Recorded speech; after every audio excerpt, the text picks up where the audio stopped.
Hello, everybody. Welcome back to BareRose Garage. It's another Saturday night, and we're back in action on Saturdays. Who all we got in here? Hey, Travis, what's going on, man? I hope you got that figured out. Auto Salvage Outlaws. Always good to see you, brother. And Dean Stevenson, our friendly Kiwi. What's going on, man? Justin Hill. Good to see you. I seen you left a comment up earlier there, too. Thanks for coming in, man. Does nothing special. What's going on, man? So, what's everybody been working on this week? Oh, how about that? We got Jason. What's going on, man? And another Thunderbird for Landing Custom Classics. Good to see you, man. And that was good news. Oh, look at here. Alrighty. Hey, there you are, man. What's going up? on, Travis? Yeah, I got it figured out. I'm still waiting on that other alternator. Was it the alternator then? Yeah, I took it in and it's cooked. Oh, okay. So I got the replacement and I just put it up. So I'm just waiting for the other one to get in. I wonder how many bolts it was sticking out there. That one doesn't say, it just says fail or pass. So so we've had that happen a couple of times, but only once was it the alternator. It was usually the regulator. yeah. But I ordered a new MSD box for Betty. So that should be in Wednesday. So it looks like I'll have both trucks running this week. Sweet. You got wheels again. Yeah. It's been a rough one, trust me. Oh, Lord, I hear you. Right now, my Lincoln is dumping fuel. I don't know what's going on with it. I plug my scanner tool to it, and all it says is just rich on both banks. Wow. I don't know if it's got injectors plugged wide open or what, because that car sat for a long time. That 98 Lincoln. Mm-hmm. Good Lord. And then I looked up injectors for it. Uh-huh. Yeah, give me a carbureted car. Definitely. Give me a carbureted car. $75 per. That was on the cheap ones. No. No. And it's got eight of them. Go price a set of injectors for what is that? It's the Ford one. It's not the Duramax. It's the Power Stroke. Oh Lord, yeah. What are they like? Like $2,700 for a set of injectors for it. When I was working cheap out and you buy the ones off of Amazon, not the Delphi or the Motorcraft ones, right. They miscommunicate and won't fire. Oh wow! So you just throw money right in the toilet. When I was working at the parts store, a guy came in and says, "I need a set of injectors for this." You know, I can't remember the year. I was like, "Okay," so I typed it in. I was like, I looked at the screen, went, "You don't want me to tell you how much they are?" He's like, "Yeah, they're close to $3,000. I need a set." And he bought a set of injectors. I was like, "Wow, no,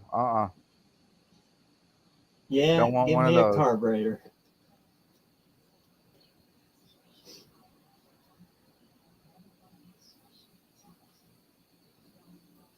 Let's see where we at here. BNR, good to see you, brother. How's it going? Yeah, I figured I'd jump in real quick because I haven't been on live in forever. Yeah, I skipped a bunch there too.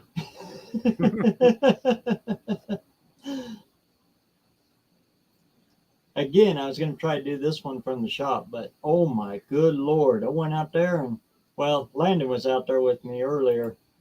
Yeah, it's 113 out there. And then you get inside that dark shop with no insulation. Yeah. Oh, yeah. It's about 3,000 degrees. I actually had a can of primer, Rust-Oleum primer, pop on me in there. Oh wow. It got so hot. Speaking about things getting hot. Okay, Thursday or no, sorry, Tuesday this last week. Me and my wife went over to Landon's to get that There I alternator. am. What's up?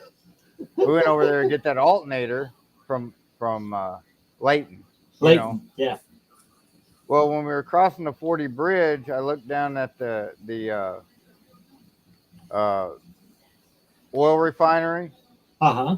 and usually there's a flame coming off it, but there was a big flame coming out from over there. And I was like, "Oh, that's not good." So my wife, I said, "That's not good." That's a pressure release. Well, it's like black smoke rolling and a flame, and well, I get to work and I found out that MLG&W did some bad switching and blew up a transformer for Valero, Ooh. and that's where that smoke was coming from. But it was such a shock to the system. One of our other plants right there in Memphis, it actually jerked the generator hard enough to slip one of the rotor bars. So they have to rebuild the generator. Holy cow. That's For a the big generator. Yeah. And that's on one of the H units. And that one puts out, what do they put out? Put out 500 megawatts apiece. Those big generators. Jesus. And it twisted that rotor. I don't know what they did, but I'm sure whoever was standing next to that switch went, "What was that?" That. Hello, Travis. How you doing, man? All right. Hello, BareRose. What's going on, Buck? I was just thinking about your Lincoln with the rich condition. Is it both banks or is it just one? Do you know? Both on of the them. scanner? Huh? Both of them. Both of them. I'm almost wondering if it's that brand new pressure regulator I put in it. I was going to say, you got to check your fuel pressure. If you got too much fuel pressure, it'll push past them injectors. Yeah. Uh-huh. Another thing is if it was on one bank, I would say check for an injector being open all the time. Because I had that with my Jeep one time.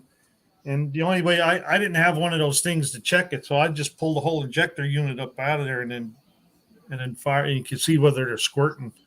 And then when they stopped squirting, it would just drip. So I knew I had one bad one. But up at the other shop, we still got an injector tester. Yeah. The diode one. Uh-huh. I'm going to try that. And if I can't, I hate working on that thing, though. That's not my happy place. Well, usually the rich condition's a lot easier to work with than the lean. Yeah. Because it's just getting too much fuel. So something's telling to give it. It's either getting too much fuel or something's telling to get too much fuel. Yeah. I almost bet it's got schmutz down inside of one of them injectors, and it's hanging them. Yeah, it doesn't take much to get a little dirt in those injectors. It doesn't take much to hang them. Right. I mean, you could you lift that whole rack up out of there and just turn the key on and turn it off and just build pressure up, and then see if any of them leak. Yeah, like with my 240, when I put the new injectors in it, I rolled the O-rings, and they were just spraying fuel down. When I tried to get it tuned the first time, they were just dumping fuel in the engine. Yeah.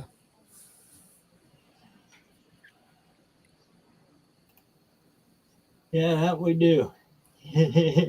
It's an oven in there. The sweat lodge. I can't believe it gets that hot up there, BareRose. Yeah, well, we're desert, so. Yeah, but it's still high desert. Yeah. I wouldn't figure to get that hot.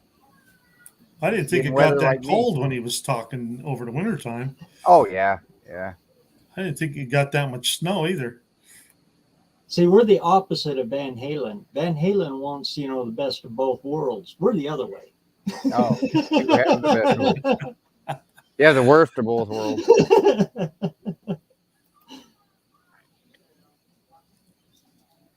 Stumble, you might fall.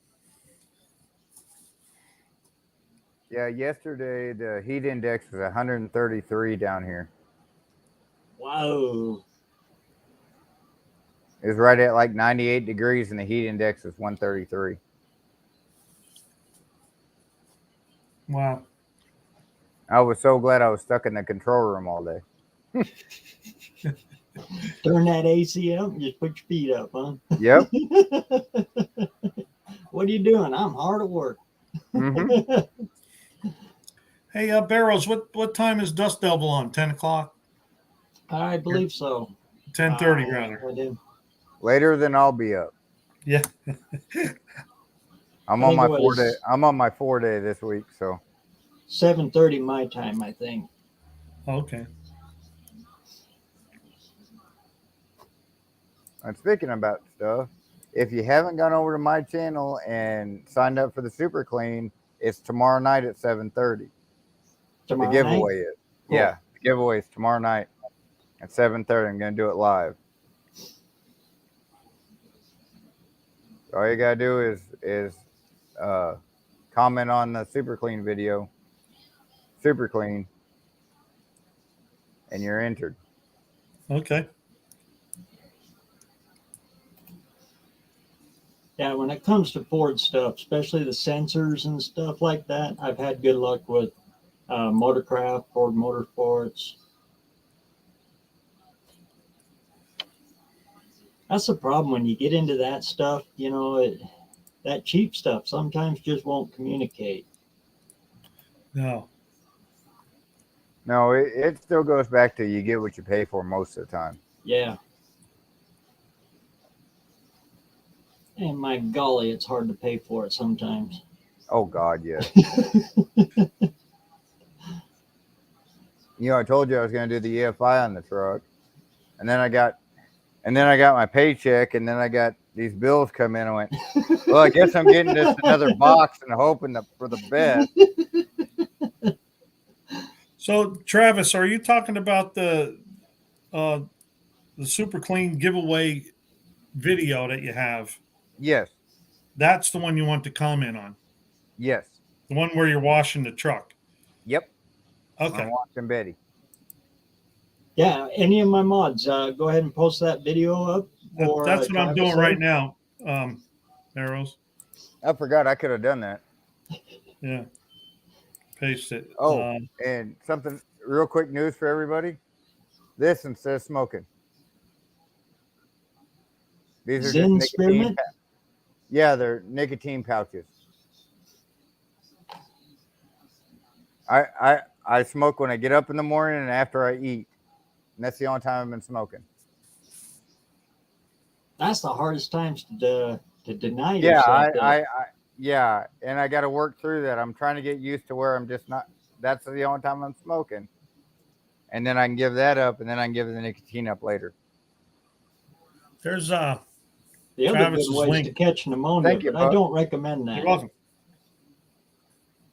There's a link. Go watch this video and like, subscribe, and leave a comment. And if you leave a comment, you'll be in the giveaway.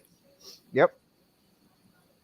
And it's Monday a night. care package of different cleaning products from Super Clean. Right. And you got to be subscribed to his channel to win. Yep. No? Yeah? Yeah. It don't matter. Okay. Subscribe. Most everybody that's subscribed here is probably subscribed over at me too. So. Yeah, most people. Yeah. I'll go back and rewatch this too, and I'll pull that. There's the Van Life biker. I haven't seen him in a while. That missing? Where'd you at? He just popped in. Posted. There he is. Yeah. Yep. Yeah. Oh, What's Van Life. going on? There's Travis's link. Dean just posted the link to his channel. Thank you, Dean. Yep, I missed that part. Subscribers. I still haven't hit 1,400 yet. I figured by now I'd be at 2,000, but it's been a rough summer for me. Yeah. I haven't been posting a lot of videos this summer. Yeah, Landon just hit 3,000, I think. Yeah, he did. Congratulations there, cousin Mike. Yeah. He'll be passing BareRose pretty soon. He'd be passing me. How about Buff? Buff really took off. Oh yeah, he did. He had 9,000 subscribers in 28 days. Yeah, he took off like a rocket. Yeah, yep. Just keep tossing the content. That's what does it for you. Yeah, and he goes through all the social media stuff too. Yeah. Well, I tried that too. It doesn't work very good for me. I don't know why. There's first responder. Get ready for your microphone to go nuts. Whoa, whoa, whoa.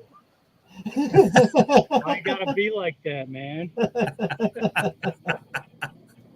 I was just checking to see if you were alive yet. Live on the live, I meant. 442. Well, how's it coming in now? It's good. You're doing well. Okay. Hey Justin, if you go on to my channel about page, email me your address and I'll send you stickers. Yeah, and that's for anybody. Too. Anybody wants stickers, just go to email me and I'll send you some stickers.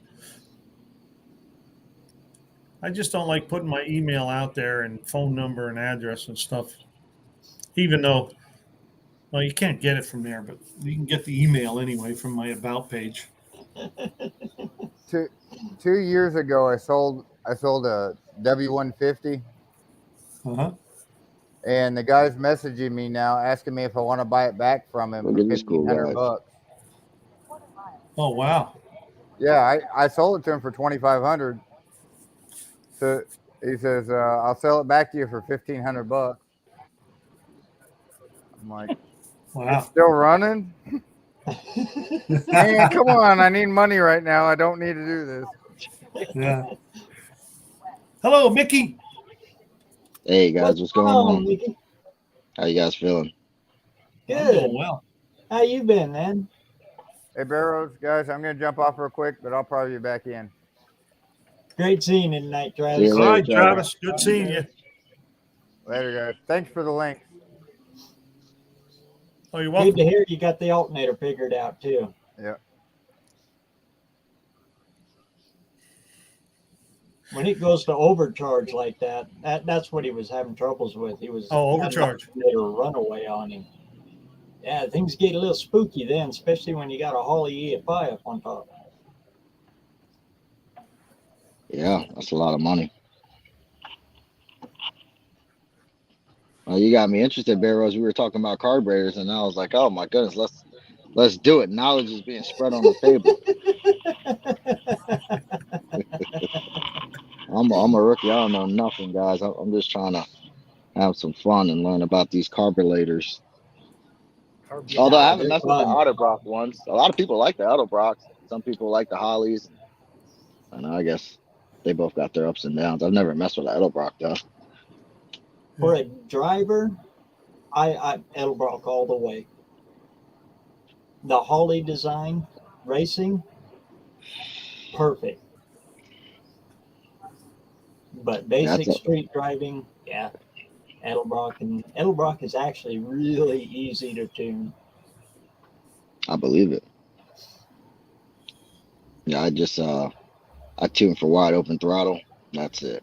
A little cruising around the pits, but listen, as long as it targets a certain air fuel ratio and that timing mark is at the bottom of the strap on that spark plug, we're good.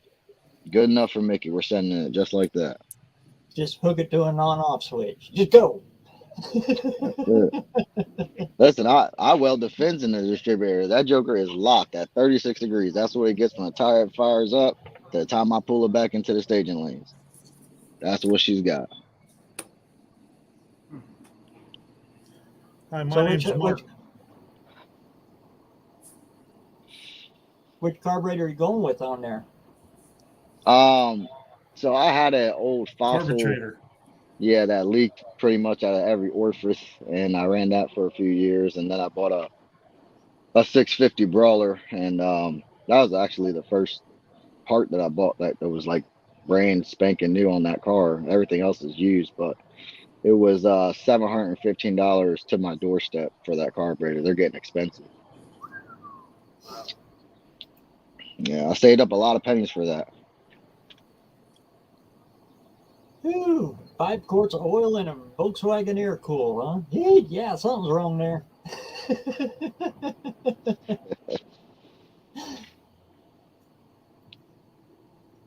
30 weight goes to about 0.3 weight then.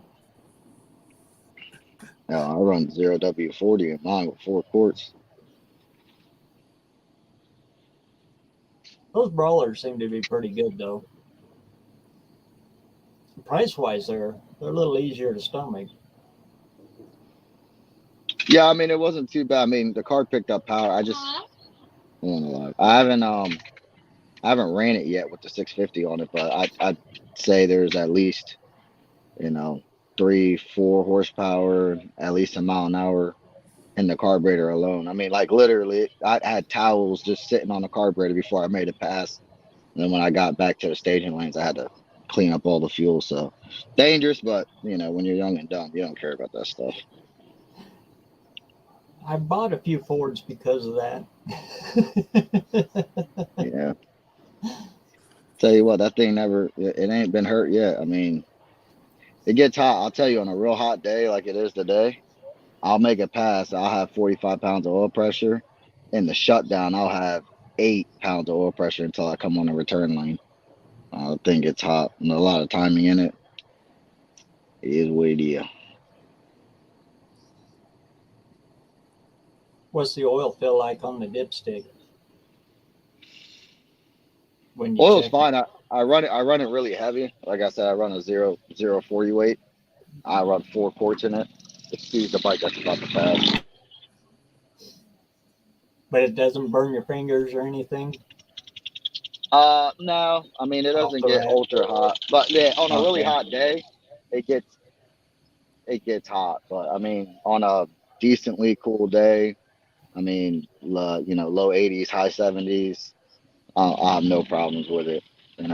It'll drop oil pressure. That motor's beat. It's been in like 5 different cars. It's got 200 something thousand miles on it, and I beat the snot out of it. So it don't cost me nothing.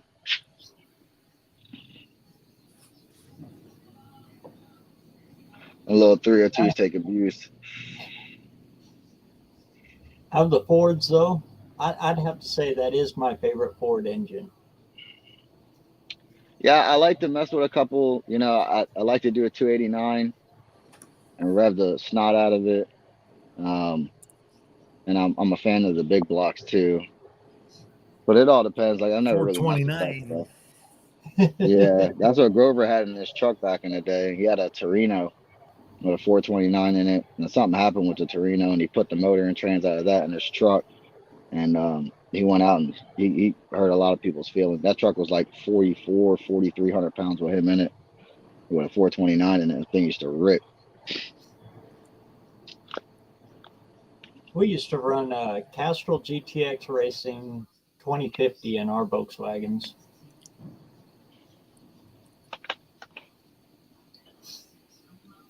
Time is it? Well, it was one of those nights. Time is at 9 o'clock. All right, guys. Well, I'm gonna get out of here. I gotta put the kiddos to sleep. I'm pretty sure you guys will be on. I'll jump back on here. No problem. Great seeing you tonight. Yes, Tell Terry hi definitely. for me. I think he's in the comments. I just seen him in there not too long ago. So Yeah, he's he was in watching. there earlier. Yeah. I'll talk to you guys later on tonight. You guys You're have a close blessed enough, one. probably you can shake his hand. God bless. Great seeing you, Mickey. See you.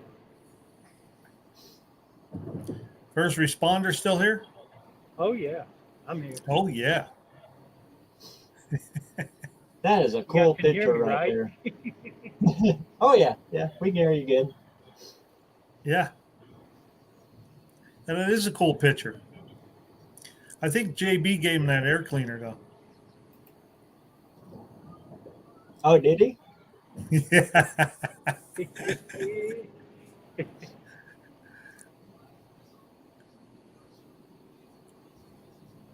Yeah, Van Life. That was a long time ago too. We haven't run Volkswagen in a lot of years.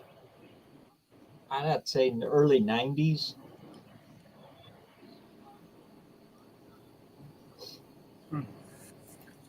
What engine was he running? I got here late. Which one? The one he put 040 in, just kind of wondering what he put that in. The 040 or whatever, or 540. Weight oil. Oh, Mickey. I guess that's with small block Ford, right? Oh, that was 050 040. I thought he or said he put in. 040. Yeah. Yeah. Or was that a Oh. Volkswagen? Or does he have a Volt? I don't think he put in a Volkswagen. No. And a Unless it's a 302, newer that seems one. light. Carbureted 302. Now that you say that, yeah, that is light. That'll drop pressure. I mean, I used to run a 040 in the 4.7 in Durango. It loved it. Here he just commented stock 302 intake carb long tubes. There he is.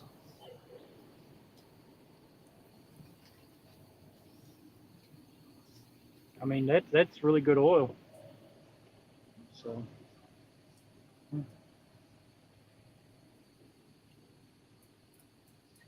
Boy, if you want to do a video with it's going to get you a lot of comments. Talk about oil and talk about oil weights on a video.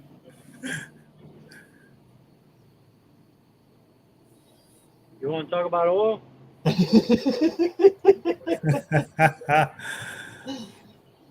I mean, man. My top grossing one right now is talking about Type F transmission fluid in a C6. Yeah, those ones will bust you up there. I know all of my transmissions have universal tractor fluid.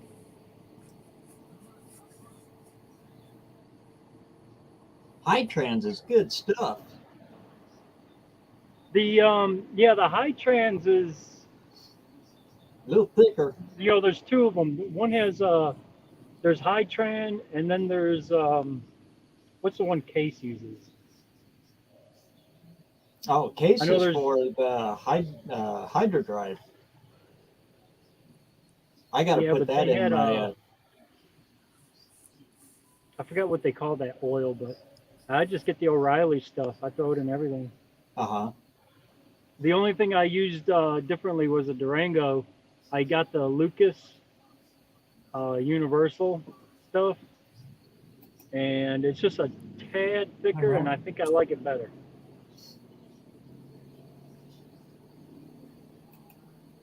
The cool thing about that stuff too is it soaks into the metal.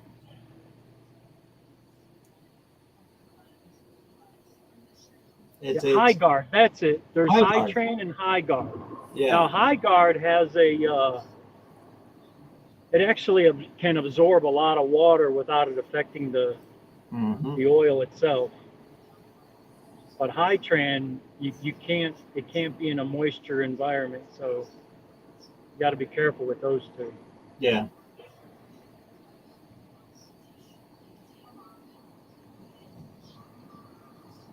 But yeah, what you been working on? Me? You had that tunnel ram, right? Yeah, still putting her together. That's on that original 460 that I was building for the Fairlane. I'm getting her old. It's gonna be fun. Getting her close. Yeah. What I'm waiting on is the transmission for it, so I'll know where to set the cross member. And possibly a successful dove hunt has happened, so them pretty heads that I got all painted up, I got to pull them off and stick some more back on it. Paint them up again. That job's only fun if you do it twice or 3 times. But they don't know what cam to order, so. So are you gonna like custom design your own cam and tell them what you want and have it ground, or are you gonna just pick out an off the shelf? I'm looking for off the shelf for right now. Okay. If not, Oregon cam grinders is who I'll go through. But yeah, that's what I got in the Durango. He said it'd be a while. It'll be after September. Yeah. Yeah, and I gotta call them up pretty soon, because I'm kind of working on cam design right now, and I want him to grind it for me. Yeah, Oregon's pretty good. And he's close, so if I order from there, it's a 2-day shipping.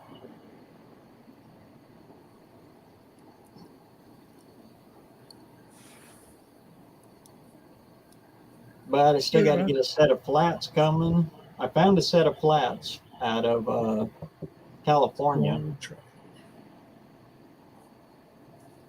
Hey, well, I'm gonna jump off here, guys. See everybody in the chat. See you later, BareRose. No Always good talking to you. See you later, Damien. Man. See you. Bye. You can't be good. Be kind.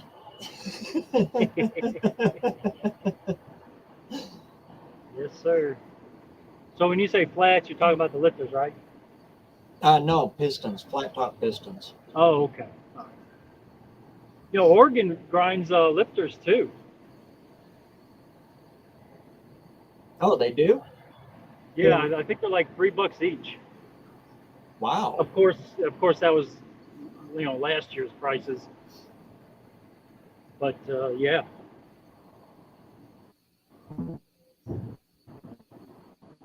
Yeah, Oh, Damien, you're cutting out there a little. There, sounds like you're back. Yeah, I'm in the mountains.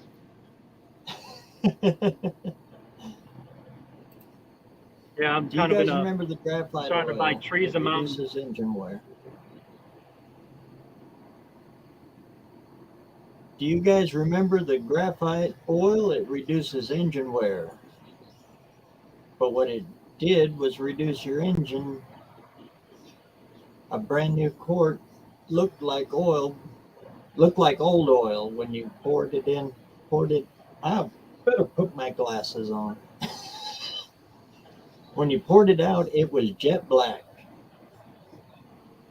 The graphite oils. Yeah, I seem to recall them. I haven't used them. I'm trying to remember the brand. Yeah.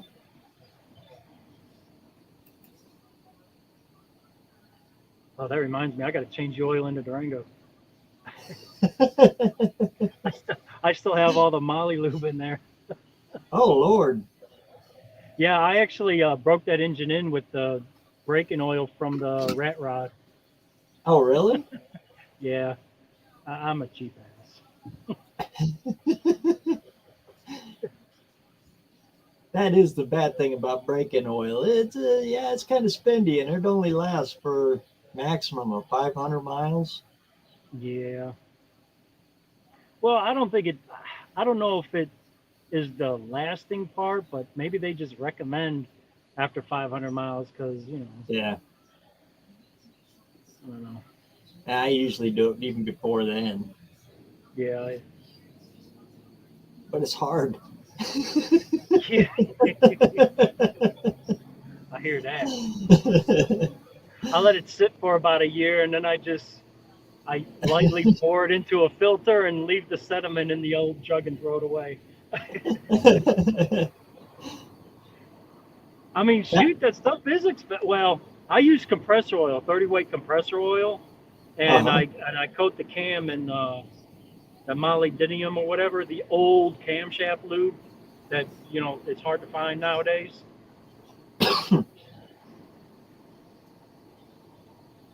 So, but yeah, I just use compressor oil and that Molly lube. How many break-ins do you do in a year? This will be number 4.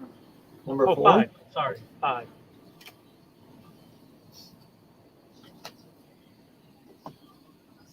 Now that the shop is shut down and Dad's fully retired, we don't do a whole lot of them anymore.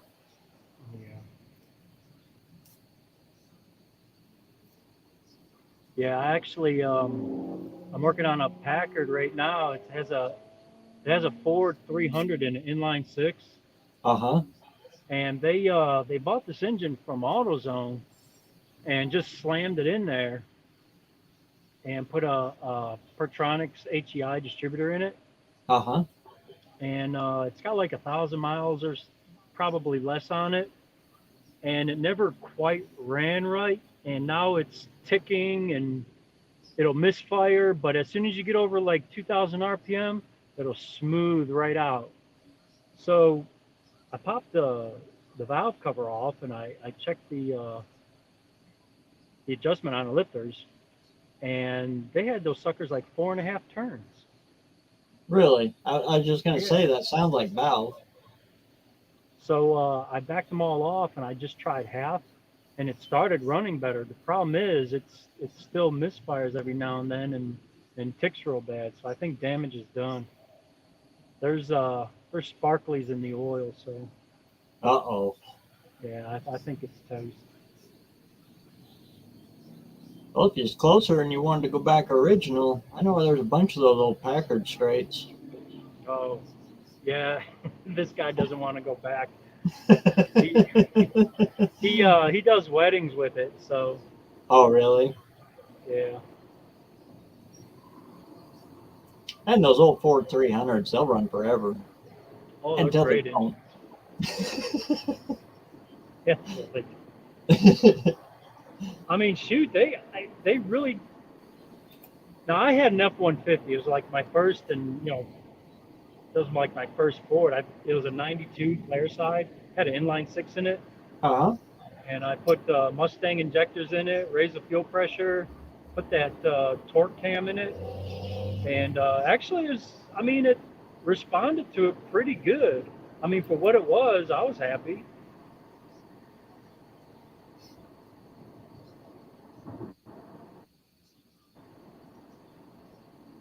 Did I cut out?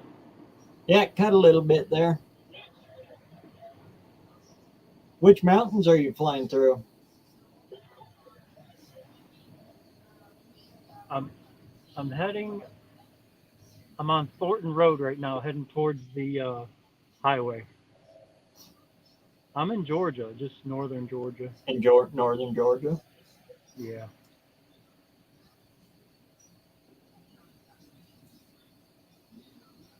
Yeah, I dropped off those Zoomy headers that I built, and it's on my way home now.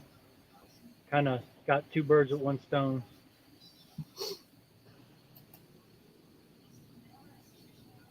I like the Zoomies for the look, but I like a collection. I like them all collected for the sound and the bottom end. Zoomies, you lose a lot of bottom. Oh yeah. Oh, this guy's just all about looks. He's got these old school, kind of like the Munsters. If they were to have like dragsters in their series, it would be like those kind of cars. I mean, you like sit. There's a seat that's bolted to the rear differential cover, and your knees go over the axle tubes, and it's. I mean, you're sitting up above. Your shoulders and your head is literally sticking out of the roof, and the shifter's like right over your head. I mean, it's those kind of cars. So it's all about looks for the. He wanted to set a Zoomies, so. I've always wanted to do that with a 60s cab over, COE, like an old Ford, especially the Ford, because the headlight spacing is perfect. But you take the cab and you set it over the rear axle, not the front axle, and then you stick the engine and everything out front, like a slingshot dragster with a full cab. Yeah. I've always wanted to do one of them builds. Yeah, he actually has. He showed me a car. It's I think he said it was Willie's. This was like early on in the year when I first met him. But it has an Oldsmobile engine, or no, it's a Hemi engine, but it has an Oldsmobile crank. Really? Yeah, that kind of threw me for a loop. I was like, "What? Did you just say Oldsmobile crankshaft?" And he's like, "Yeah, it's what they used to do, I suppose. I mean, he's got Zoomies on that. It's supercharged. It's it's a rail frame. He's got some cool stuff. Yeah. So, Yeah. That's what's fun when you go into that kind of stuff. You know, it's all your imagination then. Yeah. Yeah. And there's no book to go off of. Does that look right? I don't care. It looks good. Hurry up, weld it in. I can't load it no longer. And you know what? Those zoomies were heavy. I was surprised how much they weighed. Yeah. I was like, holy smokes. I think it's 89 or 90 wall or something like that. Oh wow, you did go heavy on them. Well, yeah, when I kept bending the thinner stuff, it kind of left like a indentation, a dimple on the inside. Yes, on the inside of the pipe. And he's like, you just got to go to a thicker pipe. And I'm like, oh shoot. So we ordered up some pipe, and the guy was real patient. I mean, it was back in January when we made this deal. I saw a set of headers he had. They're like 180 cross underneath the engine headers. They're hand built by some like well-known guy or something like that. And I was like, dude, I got to have those headers. What do you want for them? And he's like, I'll give them to you now if you can build me a set of zoomies identical to these. And I'm like, done. And I finally dropped off the zoomies. Yeah. So that's how you end up with that crossover header setup. Yeah. He also gave me the one blower that I have, the 671 it's the 671 T series, which utilized the turbo. He also gave me that, and basically I traded a pallet racks for that stuff. So. Dang. Yeah. I actually went over there looking for, he had on Facebook Marketplace. That's where I met him. He had an intake manifold for supposedly a max wedge engine. And I want to supercharge my max wedge. And I was like, all right, let me come and look at it. Well, I went over there to look at it, and the intake was like tiny. It was like really, really small. And I'm like, are you sure this fits a max wedge? And he's like, man, that's what I was told. I don't know what it fits, but it's weird. I mean, this thing is like tiny. And I was like, you got like a small block Chevy around here with some heads on it? And he's like, yeah, right over here. We went to the shed, we put that intake on it, and it fit perfect. Well, here, come to find out, what they did was they cut the intake manifold. They cut the front of it, and they cut the back of the intake, and they just kept the runners. Interesting. Yeah, I was like, that is weird. And that's why the intake looks so small. I was like, holy cow. I don't know how they, maybe they created a valley pan for the, the China walls or whatever, but I would guess that they had like pipe plugs and they just made their own water system for the engine. Strange, that's for sure. Old Mr. Lars is giving JB some crap, so he's got to get out there and get under that truck again, it looks like.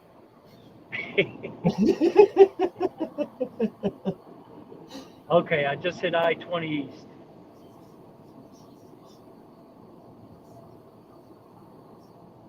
Yeah, JB's been working hard on that little trash truck. That he has. That was so cool of you guys, too. Was that just coincidence that you just showed up there at the same time as Big Mike? That was completely a coincidence. And here's what's funny, right? So I'm driving around the neighborhood, right? And I'm trying to do this live. I'm trying to get a hold of JB, and he's like, yeah, Mike's over here, this and that. Or he was on his way, And here's this, I think it was a Subaru that passed in front of me, and it slowed down, right? It slowed down, and I was like, I remember thinking to myself, take a picture, dude. And then in the middle of thinking that, I was like, was that Big Mike? I'm like, no, that couldn't be. I was like, I kept thinking about it. And so I just turned around and I was like, hey, I just showed up, Uh-huh. And then Mike was like, yeah, I thought that was you. I was like, okay. Because I was thinking in my mind that Big Mike was already there, not that he was going there, And he doesn't show that little Subaru much, so you're probably picturing, his truck or something. Right. Exactly. So that was so cool. That was fun. It was fun. Two great guys JB right was there. going through it, man. He was having a hard time. The world was kind of kicking him while he was down, so he needed something, Two total coincidences happened there because I was just on my way to California to drop off that T5 to Ari. we were we were Oprah with transmissions, this crowd was. Man, I'll tell you what, I'm thinking that was a good move for Ari to skedaddle out of that shop, man. That sounds like a toxic environment for him. Yeah. He's been doing it for quite a while, and yeah, it just come to a head. Yeah, I'm pretty sure he'll find something way better. So. And he is such a cool guy. Yeah, it sure seems that way. He got that V8 in that truck. That is so cool.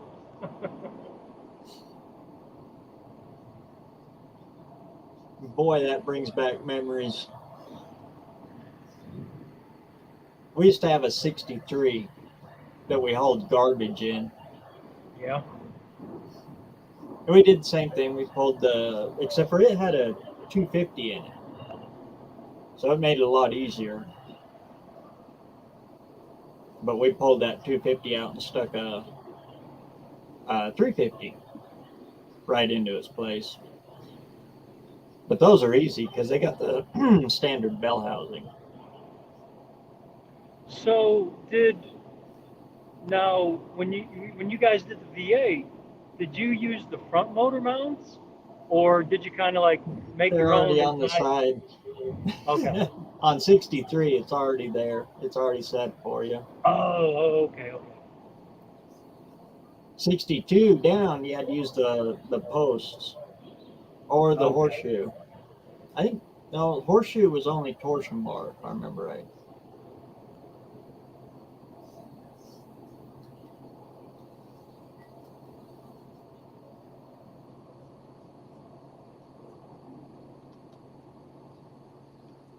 Well, unless it was GMC. GMC still used the posts in 61. GMC? Yeah. I wonder why it was different for them. GMC was kind of its own thing until the 70s. Huh. Okay. There's subtle little differences all through them, and even in the engines. GMC was made for work. Yeah. Those were the ones that came with, good Lord, 546 gears in the back. Jeez. 50 mile an hour, and you got piston swapping holes.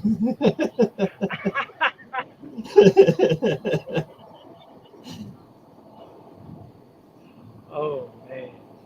But they were usually leaf spring all the way around. They were built for work. And Chevys, you drove to town. So I know right down the street from where I live. I got introduced to this old lady. She needed some work on her tractor or whatever. I was like, all right, whatever. I'll go over there. And that's that old big John Deere. I put that PTO shaft in one of my okay, yeah, videos I did. Well, come to find out, she's got one of those. It's a 4400 GMC. It has those big block GMC V6s in it. Yeah. The big ground pounders. 305. I believe so. Yes. Yeah. Yes, it's the 305 in that one. And then she has an old stake body with I think it's a stove bolt in it. Ooh, if that's the 302, you got something there.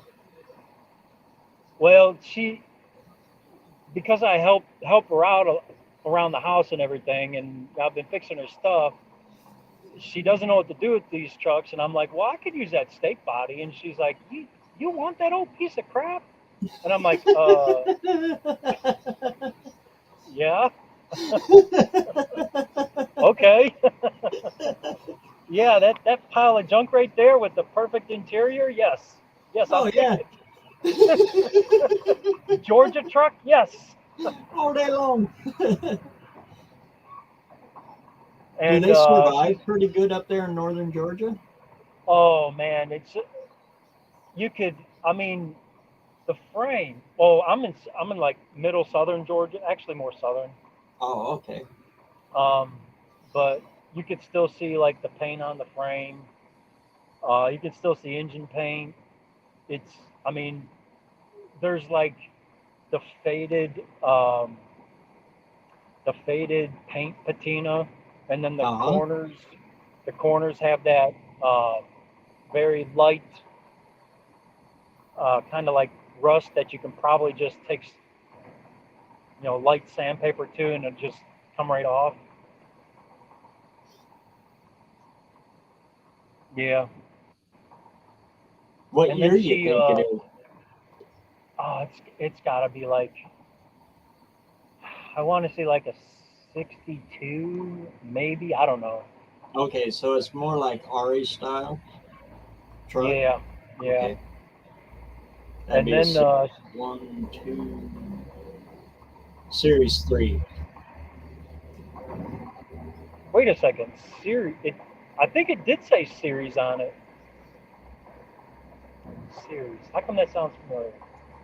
Well, the at first any rate, series was the round ones, 47 to 55.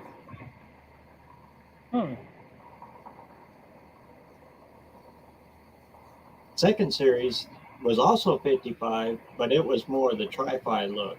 You could buy either or in 55. And then they ran that series until 59, and then 60 was like Ari's. Okay. Okay. That's that BareRose knowledge. That's hard to come by.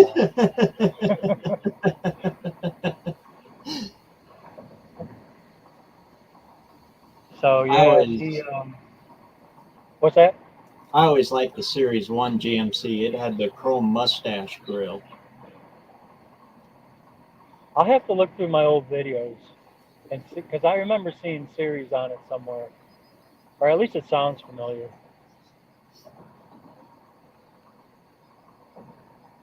Either or, good truck. Yeah, shoot. How do you know what kind of stove bowl it has?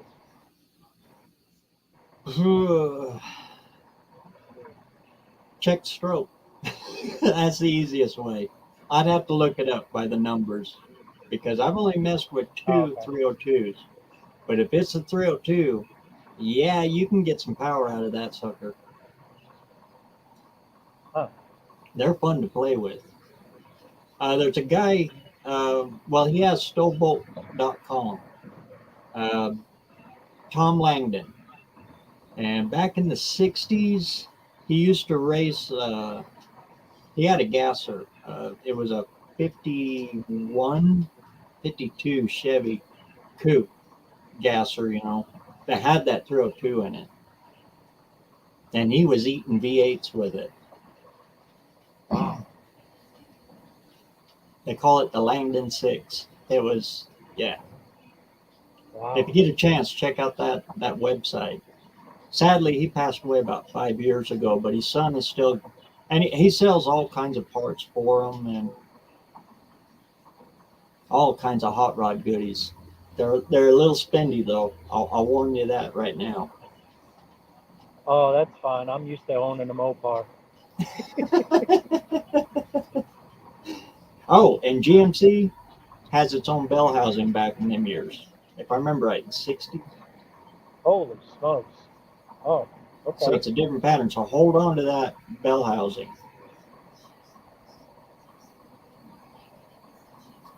Huh. Well, she's got another truck in a garage.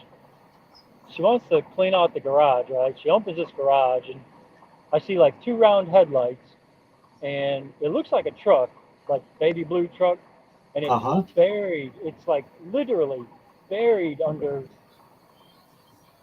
everything you can think of, and it's weighed down, right? And I move a couple of things, and this thing has, I mean, it has like the huge elephant ear side mirrors, right? Oh yeah. But the West Coasters. The stainless on this GMC is just immaculate. I mean, there's no dings, no dents. And she's like, yeah, sometime we got to clean out this garage and I got to get that old truck out of there. That's the first truck I ever drove. And I'm looking at it, I'm like, holy smokes. I don't know what it has. I mean, obviously I couldn't open the hood or anything, but what I did see, I mean, it's been in there for years and years and years and years. Well, those old GMC grills, they're thick. They are really thick.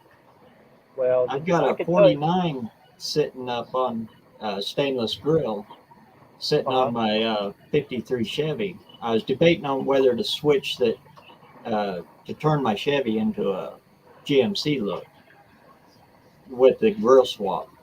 And it's thick and it's freaking heavy. Well, it sure looks heavy. The Chevy one you can pick up with one hand, just no problem. Geez, oh man, it's amazing to think there's that much difference between Chevy and GMC back then. Because we're just so used to what they have now, you know. The dash is different in them. It'll have beige colored gauges in it. Yeah, just subtle little differences.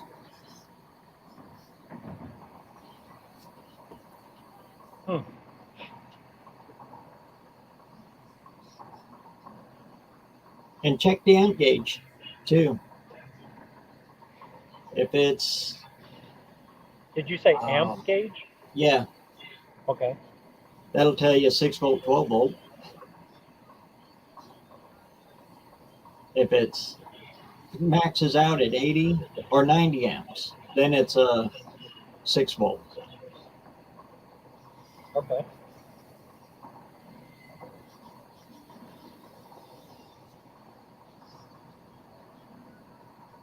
That's if it's a Series 1. 55, they all went, everything went 12.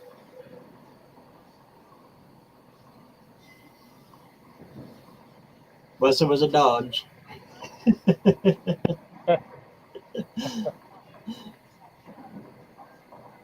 Then it was hit and miss.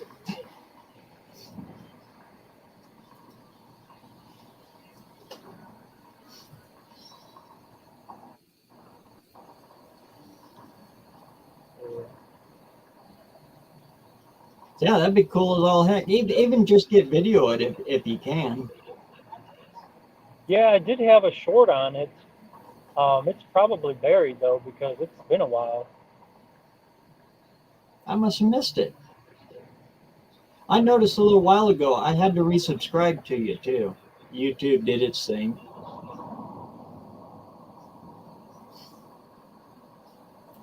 Yeah, lately that hasn't been happening. Like everyone that I subscribe to, it's gotten way better. But I have noticed, like, if you go to watch a video on someone's channel that you already subscribed to, if you click on if you click to go on their channel, it'll have like that little pop-up window. It'll say subscribe, but when you go onto their actual channel, it'll say that you already are. Maybe that's where some of it could be coming from. People are hitting that button, and it accidentally unsubscribes you. Yeah, because I was doing that at first. I was hitting it because I was like, hey, wait a second, I'm already subscribed. So I would click it again, and it would unsubscribe me. So that's what I think was happening. That could be. You might be onto something there. Because when you're on the phone and when you're on the computer, it's different. Oh, yeah. There's a lot of things that are different.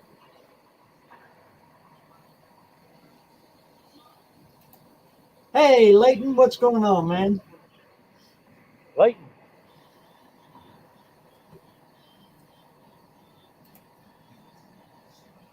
Yeah, Landon brings me the GM stuff, and I usually push the Ford stuff his way.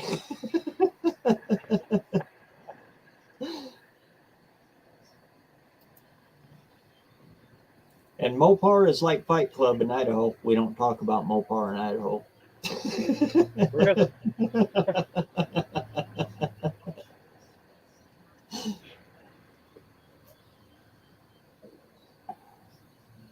So I basically I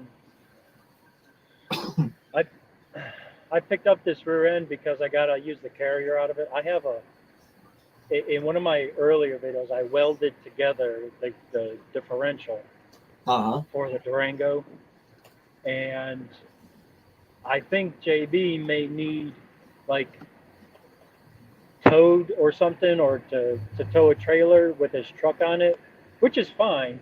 But I can't. I mean, a spool and towing it doesn't work. You start breaking stuff, right? So yep. I was like, all right, let me look at Facebook Marketplace, and I picked up this differential from another YouTube channel, Thomas Bear, and he's got a Dakota. He got rid of the 9 1/4.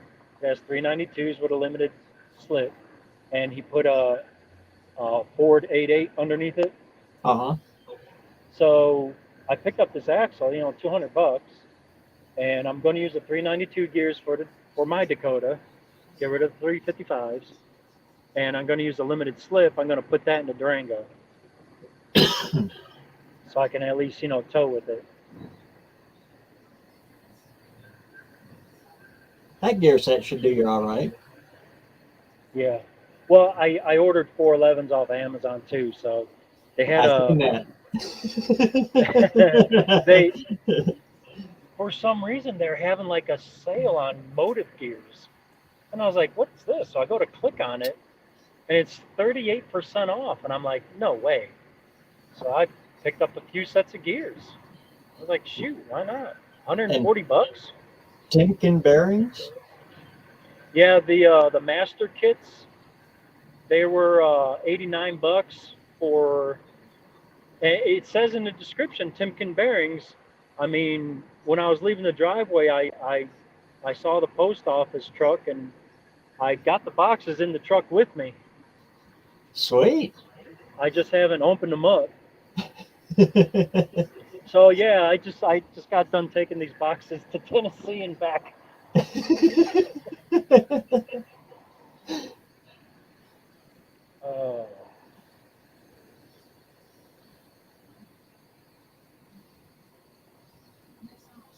Yeah, that's a dang good price on them, especially Timken. Yeah, because I was like, I was looking for master kits, and I'm getting prices like $200-$300, and I'm like, this is insane. What is? I remember when you can get a master kit for $50, and I was like, screw this. I found out what the bearings, the bearing numbers were, and I just started looking for those individually. And I was like, okay, I can save myself like $50 if I just build myself a kit. And then I stumbled across Rock Auto, and they were having a clearance on some of the races and bearings, and some of the races were going for $2, and some of the bearings were going for $10. And I was like, well, hell yeah. And then on the Rock Auto site, a little pop-up showed, and it was for Amazon, and that's how I ran into the sale on the master bearing kit. And I was like, well, that's weird, because I was just on Amazon looking for bearing kit, and sometimes you gotta like reword it to where you can actually find something you're looking for. Oh, good Lord, all the time. Yeah. So I'm like, I reworded it as many times as you can, and then all of a sudden I'm on Rock Auto individually pricing these bearings, and now I got a link to Amazon saying that, hey, we're having a big whatever sale on bearings too, and they're Timkins. That's kind of weird. I've noticed that. I use, Windows' internet browser, but it'll pick up all kinds of stuff like that when I'm looking around, and it'll flash up and say, hey, we can save you 35% or 10%.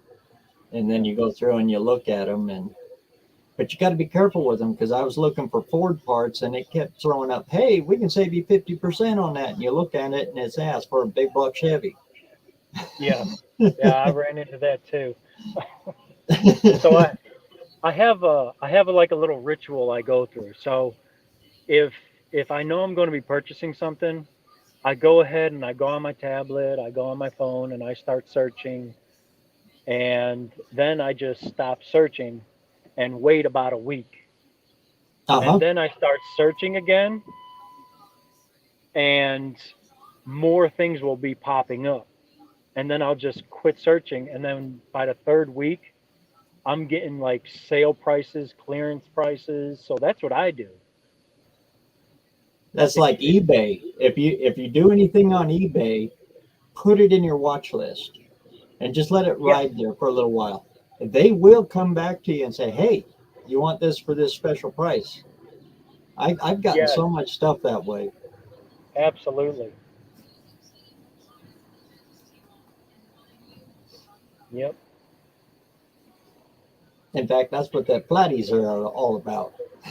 That's how I got my camera that I do all my filming on. I had them sitting in there. It took about a week, and then the seller said, hey, you want good Lord, he gave like 15%, I think. Yeah, it was worth it. Wow. Yeah, so I figured like $65 for a camera. Yeah.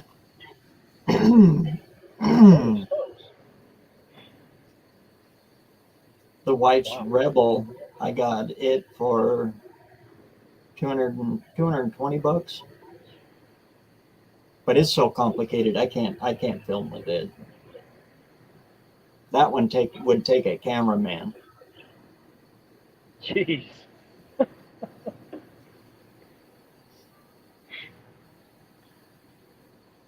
It's more for still pictures. It's for taking pictures. Yeah. Does an excellent video, but it doesn't have face recognition and all that stuff in it. So you're constantly trying to keep things in focus with it.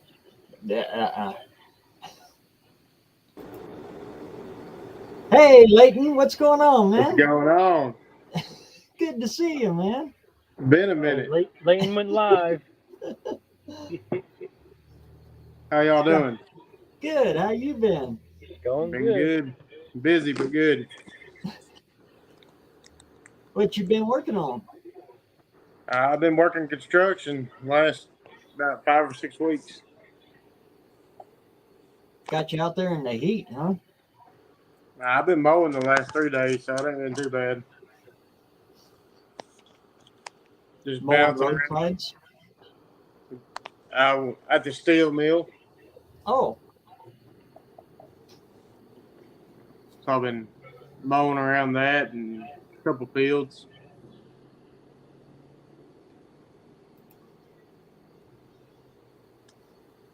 Well, that ain't too bad. You on a zero turn? I'm on a skid steer. I get to do the fun stuff. Oh. You get to do wheelies. Now we're getting more information here.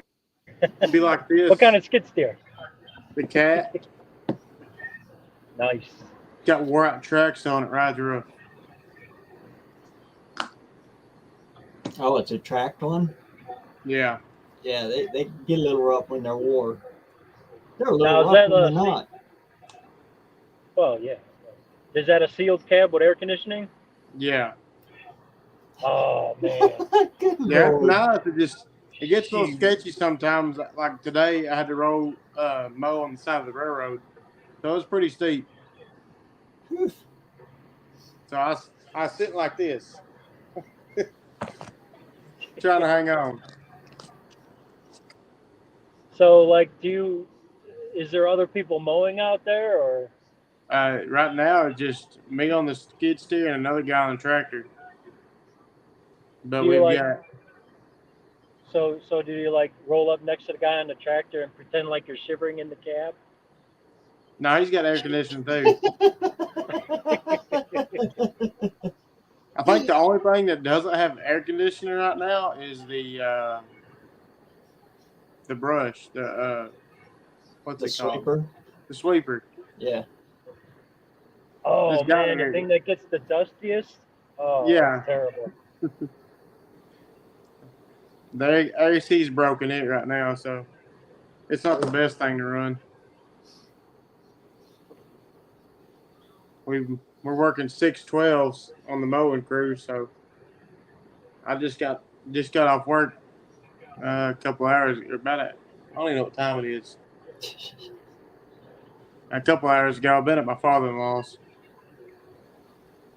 Those 12-hour runs, boy, they can get to you after a while. Yeah, 6:30 to 6:30. He's like, we're gonna hire someone so y'all can switch out. I said, no, you're not. I said, I want all that money. Lay it on me. I'm good. I said, look, I farmed for 6 years. Go. I hate when it rains though, because man, we get stuck inside buildings, and there'll be too many people, so we'll be sitting there spotting cranes that don't move in 3 days. Oh Lord. That's the hardest thing to do. Is nothing. I know. I told him, I said, give me a shovel or something. I said, exactly, a broom or. Good Lord, sitting there not doing anything, your mind just, and the minutes go by like hours. I said, go ask the mechanic if he needs help. I said, someone, please. I said, standing here sucks. Oh, it's terrible. But my foreman, he done figured out I don't like to just sit there all day. And he figured out also, if we're doing manual labor, like we had to move some stuff the other day, I'm not going to sit there and wait on no one. I'm just going to do it myself. I don't care how heavy it is. Yep. He's like, hey, quit. I was like, what? He said, don't hurt your back. He said, hang on. I said, well, y'all taking too long. I said, I'm getting out of here and getting it done. That's why I hated any kind of government jobs. One guy only can do this. One guy only can do that.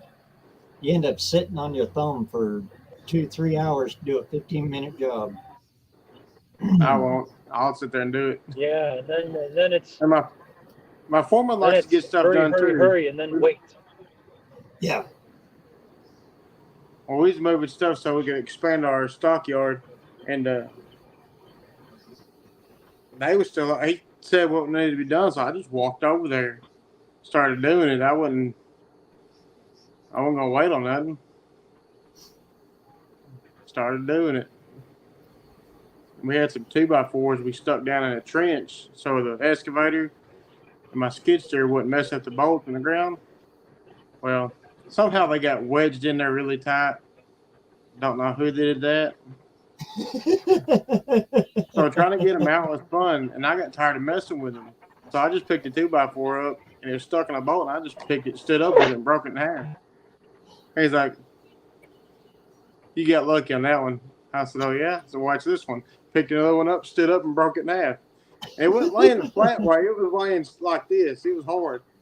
I mean, it took a lot to get it done, but I done it. And one guy said, "I ain't gonna mess with you." I said, "Probably a good idea." Get out of my way so we can get this done. But my foreman and the assistant project manager, they done said, "We don't figure you're gonna want to be on the mowing crew very long. We figure you're gonna move up to operator or something." I said, "Just we'll see." Shoot, yeah. Now, do you have to have an operator's license, like a heavy equipment license? Yeah, it's right here. Or like go through like a course or something to run their equipment? No, it's right here. Gotcha. 10. Oh. I like. For some reason, they put me on my foreman's crew, and they asked me, "It's like, why are you even over here if you got experience?" I was like, "That's where they stuck me."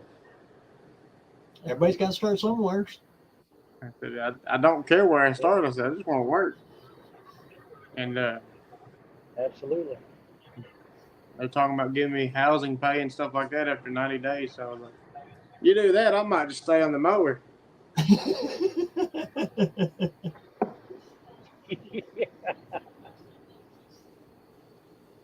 Yeah, I used to always say that as long as the checks don't bounce, I won't.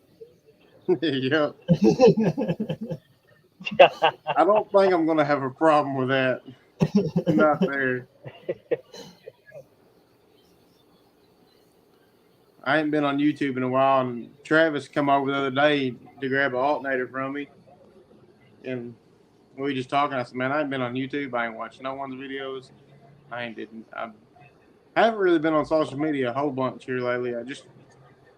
I ain't been on. Been too busy? Hey, get busy. Not really busy. Just I guess it's busy with the kids and stuff. But even when life happens, even when my wife was working full time and I was trying to do my own thing, just kids had me busy trying to do stuff around the house, and I forgot about YouTube, I guess. But how have y'all been? Enough with me. How y'all been? Not bad. Enjoying this lovely summer heat. Yeah, the heat's always fun. Shoot, I work in the heat. I like That's it. so much better than the cold. Yep, I can't stand the cold. I know it's coming. I tell you what, from working up north and outside and snow and wind chill -40 and 3 hours underneath a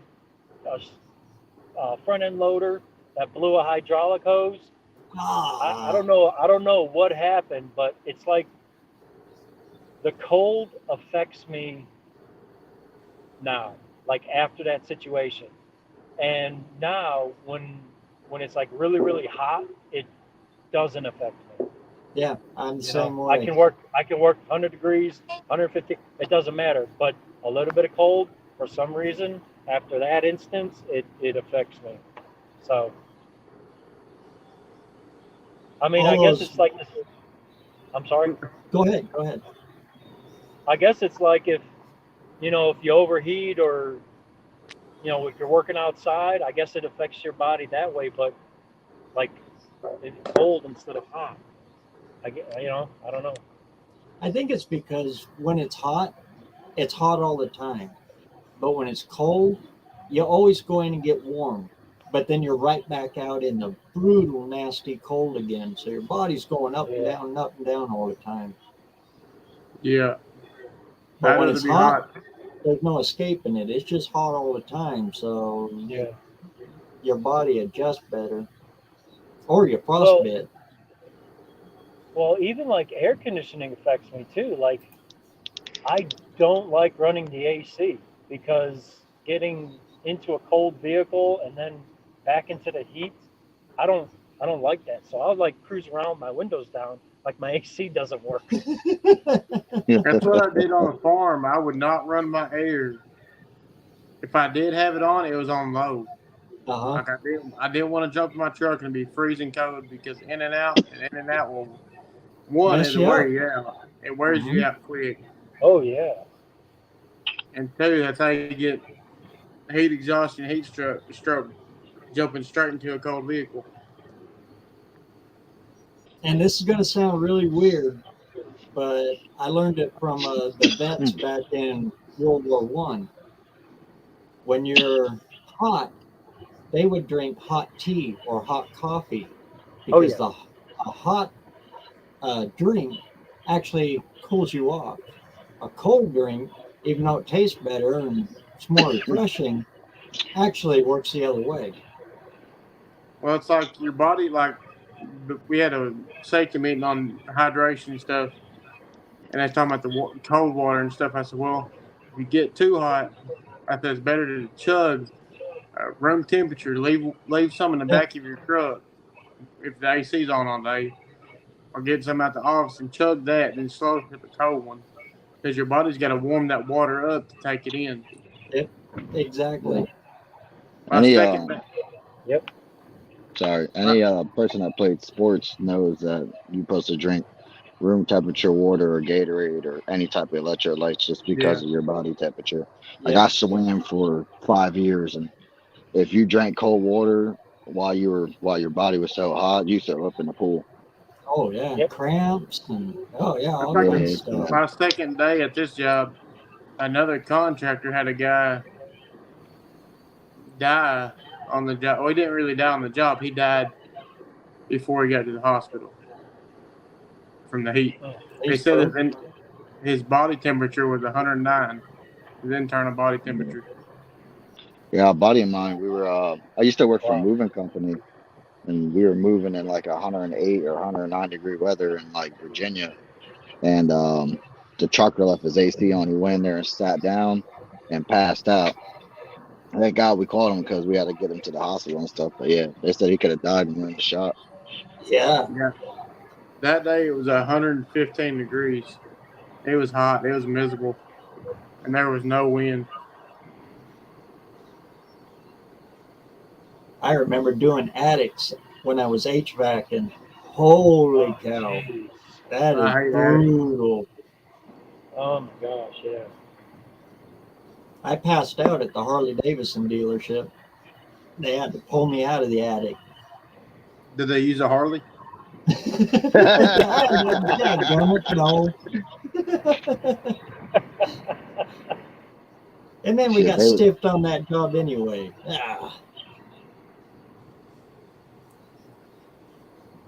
Yeah, attic work sucks on a hot day. Oh, unless it has that like foam insulation. That foam insulation, then the attic is nice and cool. I'm like, holy smokes.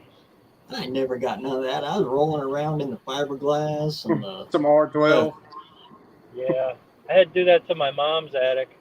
Oh, it's terrible. Yeah, I was mowing by the melt shop the other day, and their slag pots were sitting outside, and I had to move some trash out of the grass. But the heat off that thing, I stepped out, I could feel the heat right beside me. Like, man, I'm getting out of here. Yep. But they had the big door open, and I could see the furnace when they opened the lid up. I see a big wall of flames. It's pretty cool. Glad I'm not those guys, though. Whew. Of course, it's like everything, though. They probably get used to it. Yeah. They say they'll only hire, like, someone with an athletic background or something like that to do the melt shop work. Don't really know how true that is, but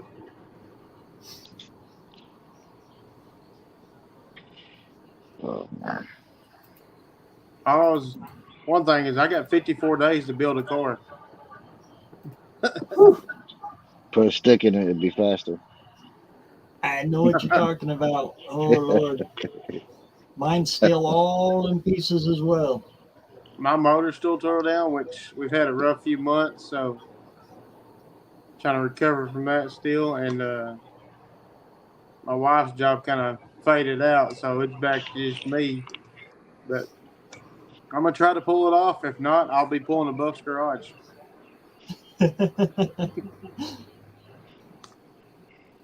And if nothing else, just show up. You know, if all else fails, even as a spectator, it's worth it. Yeah, how much? I mean, I paid for it and all. I'm gonna come spectator or participant without a car. I'm bringing the welders. I guess that'll be good enough. Because I'll tell you what, getting to meet all you guys in person, oh man, that was just fantastic last year. Oh yeah, it was a blast for sure. I didn't watch much racing. I was busy talking to everybody. What was that? I didn't get any video. I got maybe just a couple, maybe a handful of videos last year, and there was all shorts because I was hanging out, having fun. It was fun.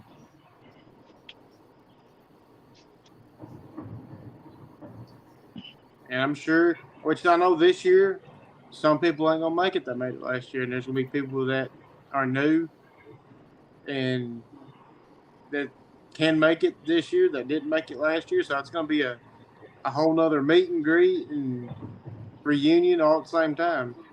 Yeah, I found out about it this year, and I had already put in my vacation for a different date. So hopefully next year I get to come out and meet you guys. I hear nothing but good things about that event. Oh man, it was a blast last year. It was a blast. I didn't even get it out of my truck yet, and I already heard my name getting yelled at. I'm like, who's yelling at me? You guys are big timers. Everybody see BareRose. That's it. Put the caution tape around his stuff. I'm still plankton in the big old ocean. Yeah, trust me. It's definitely a community deal. If everyone went so, for it, how to put this, if everyone wasn't so pretty much in tune with everyone else, it wouldn't have went as smoothly as it did. Yeah. Everyone was there to have fun. I don't remember of any arguing or nothing that went on. None. I never heard about it. Don English took $3 from me. I'm coming to get that back, Don. Yeah. That's what it's all about. Just having fun. I said I wasn't going to bet at No Name last year, and I couldn't do it. It got the bug got me again. I was trying to bet 20 on the James and James show versus Mopar Joe, and Don's like, I got $3 on me. I'll take it. Ended up losing.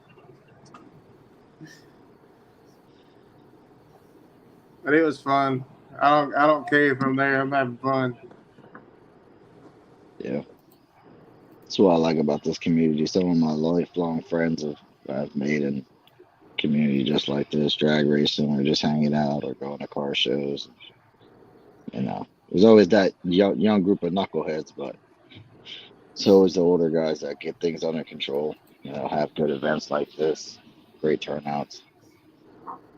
Oh, yeah, I think it should have been called Mopar Nationals last year because there's mostly Mopars. Y'all can Ford book guys all booked down. 2024. Yeah, I'm coming with a stock 302 and a stick. Y'all will see a Ford out there getting right. Bring whatever, man. I got forward to seeing you there, man. I got 2 Dodges, 2 Chevrolets out there, and I'm about to have a Hyundai. I like them all. Don't make fun of me for the Hyundai. There's nothing wrong with the Hyundai. I want a Malibu wagon. It cost me this much. There you go. I say that. I've did stuff for this person a bunch in the past. Not like I should charge them anyways for it. It's my wife's mama. Mm-hmm. But I asked her, I was like, how much do you want for the car? She's just come get it. There you go. Don't tell me twice. I was going to go get it Friday night, but I had to work today. So I was like, well, I've got to go get my kids in the morning and see my parents for a little bit before they go back home to West Virginia. I guess I'll get it next week or something. Yeah, I think, man, this was 13 years ago, but Terry found a 4-cylinder notchback for $400, 4-cylinder with like 60,000 original miles on it. Old lady had it, her husband passed away, and sold really? to her for 400. Yep, that was Adam's black car back in the day. But yeah, I think they bought that car for less than $500. I think it was like $400 they bought that car for, and it was clean. It had a leaky roof, and I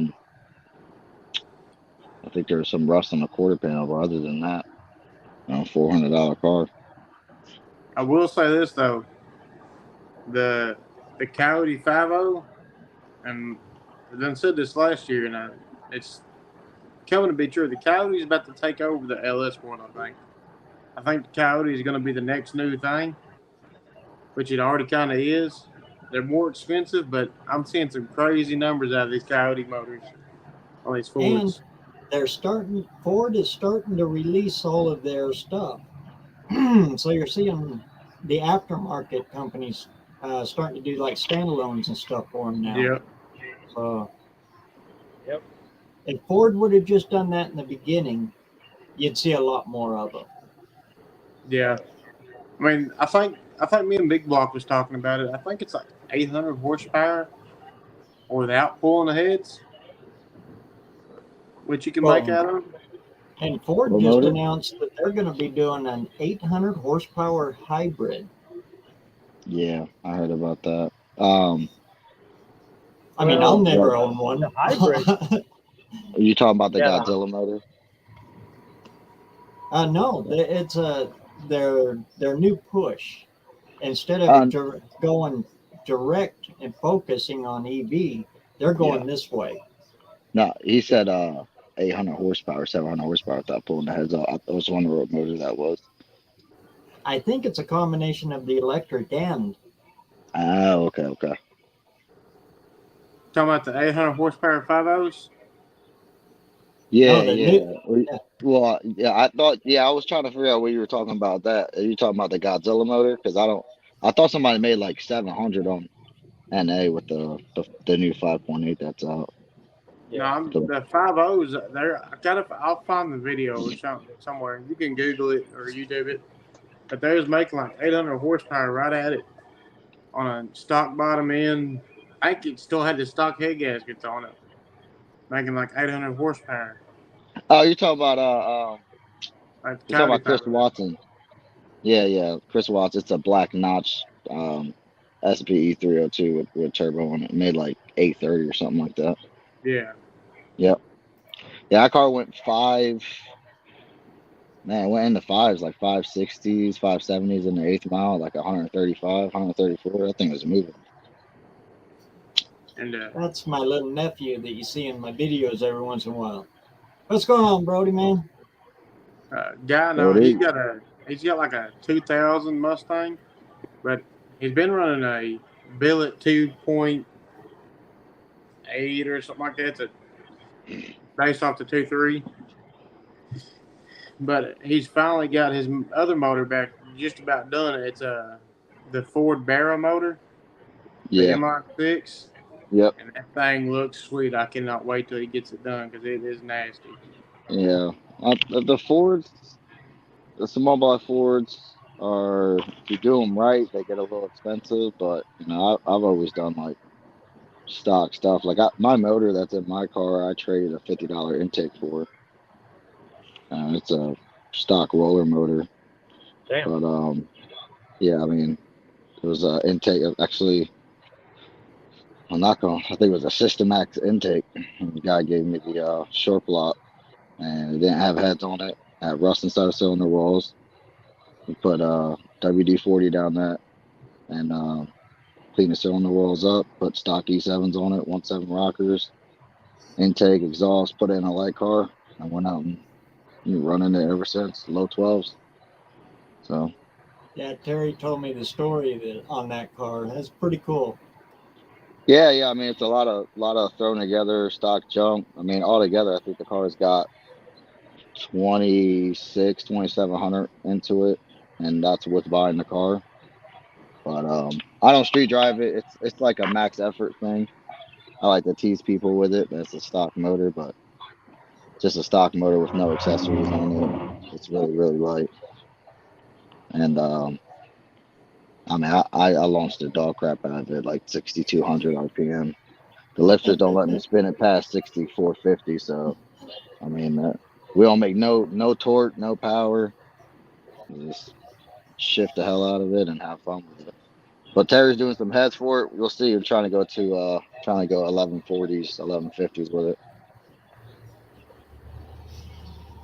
And that really is where it's at. Do the low budget, easy stuff, and just go out there and just have fun with it. Yeah. Like a buddy of mine, a couple, actually, like 1, 2, 3, 3 of my buddies.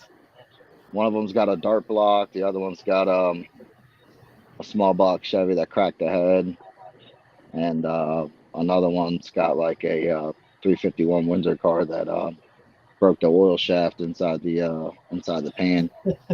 And those guys are down for a little bit, and I'm out here whenever I want to go racing. Just fire this little thing up and go out there and beat the snot out of it.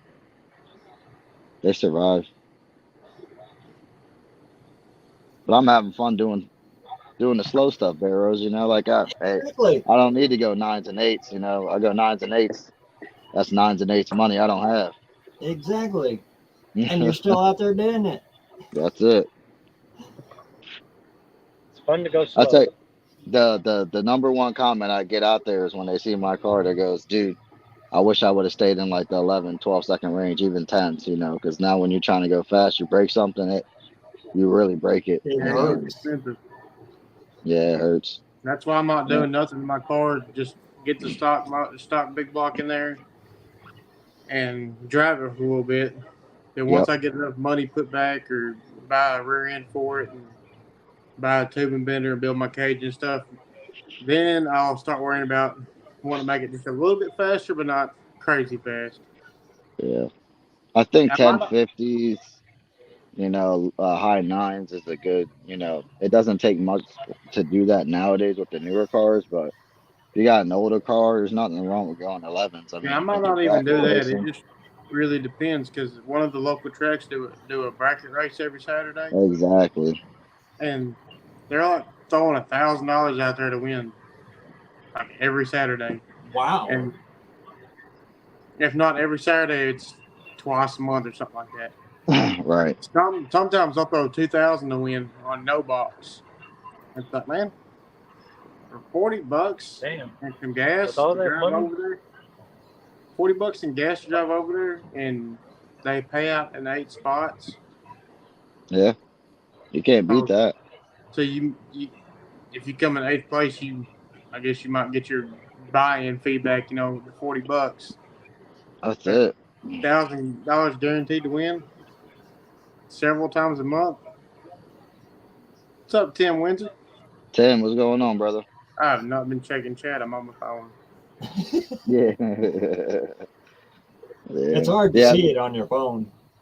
I got to click up here and scroll and all this, man. Yeah, I think the slow stuff's fun. There's nothing wrong with the bracket racing. I mean, I like the stick car stuff because that's what I'm into. But there's plenty of guys that I know. This guy he's got a CUDA. He's 80 now and been out the track for like 4 years with the same combo, same everything.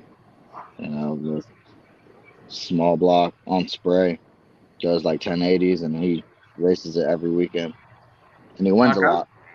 I'd love to have a small tire car that runs 490s or 5.0s, something like that. You got to go 490s or 480s to compete. That's a lot of money. That's the problem. Yeah, I mean, small tire car like that goes 490s, 480s, you got about 80 to 60,000 into it. Yeah. If you're talking about a no prep car, like on the front side, like a regular track, I mean, you might be able to get away with a little bit less than that, but still, it takes money to go fast. Which all the tracks around me are all outlaw tracks, with what they would call. Where are you at? Arkansas. Okay. We got George Rays, we got Dyersburg, we got Newport, Bahia. I heard Newport. They're all about an hour and 30 minutes from my house. Yeah, that's beautiful. Lord. We got a little bitty 8 Mile here. It's all right. But the guy don't advertise at all. If you don't know it's there, you never know it's there. Yeah. That means it's super sketchy and I want to race on it. Exactly, yeah. You ever heard of the Twin River track? Have you ever seen that? Yeah. Yeah, I've always wanted that in Katy in Ohio, because they have the uphill descend. Yeah, I'd love to go to Katy. Cool. Katy is awesome. I love that incline at the track. Yeah, I've never seen it in person. My buddy went last year. I got food poisoning literally like a couple of days before we were going to leave. And he was like, dude, like, he showed me on video. He was like, if you're here, you'll understand. Like, if you try and lean back, you'll fall down that thing. You know, on the videos, it doesn't look that crazy. It's super steep from what I've seen. Yeah. I was going to go to Memphis tonight on the streets, but I said, forget it. I don't work 12 hours. I'm not going over there all night. Yeah, you say you go out there for an hour or so, you end up until 4 o'clock in the morning. Got to get for work the next day. Every time I go over there, it's 4, 5, 6 o'clock in the morning. Yeah. I mean, I've been over there and the sun be coming up and realize it's 7 o'clock in the morning. Yeah. Yep. Memphis is a pretty rough town. That's the only town I've seen every cop car driving around with boot heels kicked in the sides of it. I'll tell you, from what I know, Memphis and New Orleans are some of like the craziest places to go to. But if you go down there to watch the street racing, it's like it's an atmosphere you'll never forget. Like, it's not hostile or anything like that. It's just a bunch of people out there doing the same thing. Friday or Saturday night, Memphis, have you? Yeah, I've only went once. Yeah, but no, I ain't been out there on Friday, Saturday nights. I mean, just around the racing scene, it wasn't that bad. We were on the big end though. It's not bad some nights, but a lot of times when the good stuff's going on, no one tells anyone about it except for a select few people, and I know some of those people, so I'll just say, hey, is anything going down tonight? And like, yeah, we're meeting here at this time, and we're going to get a small cash days off or something like that. Yeah. But usually Friday and Saturday nights, it's a bunch of people out there, 200-300 people. I remember one night, I could have swore there was at least 500 out there because it was packed. And that's when I had my drag bike. And I raced it that night, and I said, I'll never come back as long as the street looks like that again. Because half of the 8th mile, 330 feet, was people. I said, if something happens, I'm killing someone. Yeah, that's something I don't like to do. I raced 3 or 4 times that night, loaded up. I said, man, I can't do it. Yeah, I can't even imagine. I did the no prep thing that they got here in Delaware that goes on twice a year, and just people all around the burnout box, and just the most violent time is when you're doing a burnout. I mean, I'm coming sideways at these guys coming out of the burnout box. I just think it's outrageous. Ooh. Yeah, car leaves. Yeah, I'm guilty. I'm the guy in the burnout box. I'm guilty. Yeah, I mean, yeah, I do it to myself too. I do the same thing. I complain about it, and I go up there and do the same thing that everybody else does, But I'm smart. When them cars leave, I put somebody in front of me, just in case it pukes out the dry shaft or something. It hits him, not me. I was at the track one time for a small tire event or a backyard bash, something like that, whatever it was. But I think it was a Pontiac or something. Pulled up there, Might have been Chevelle. I think it was a black Chevelle. He did the burnout, and when he let off the brake and started rolling, the motor, he threw the piston out the block. I felt something tap my foot, and there was a chunk of piston at my foot. Yeah. When he blew it up, I mean, there was pieces everywhere. Yeah. I've seen a intake blow clean off, but luckily the hood was on the car. But when it blew up, like he had a little carburetor scoop on it, and I mean, it literally like the whole carburetor came through the scoop itself, like just skyrocketed. Crazy. Yeah, man. I watched a 302 crank snap in half in a burnout box one time. Yeah. This has been probably, I was like 13, I think, 12, 13. Went to a burnout, and the nitrous solenoid was stuck.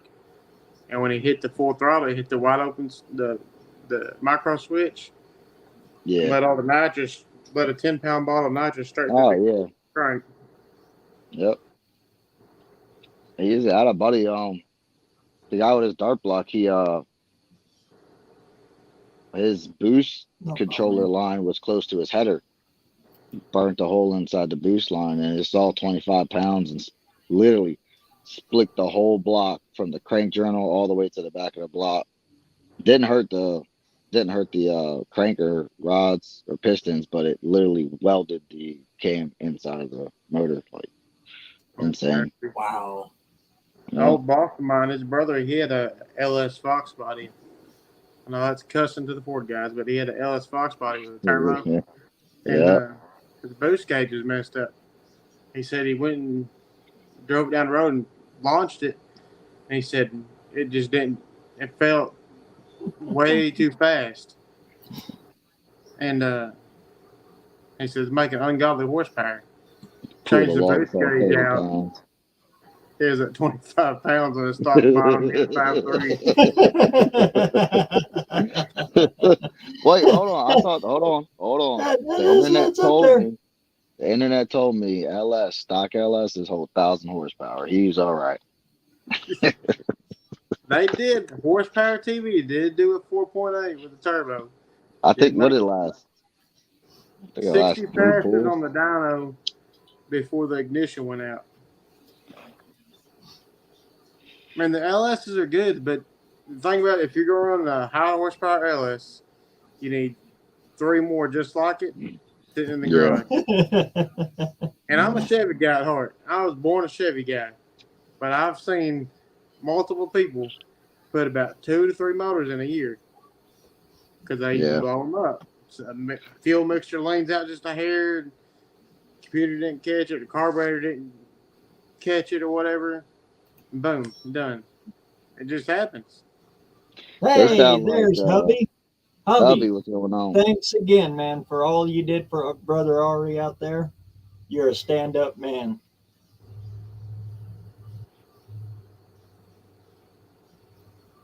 Anyway, I can't stand the way the LSs sound with turbos and stuff on them. They sound really good at night. Different like sound big to old Hawk cams. Yeah.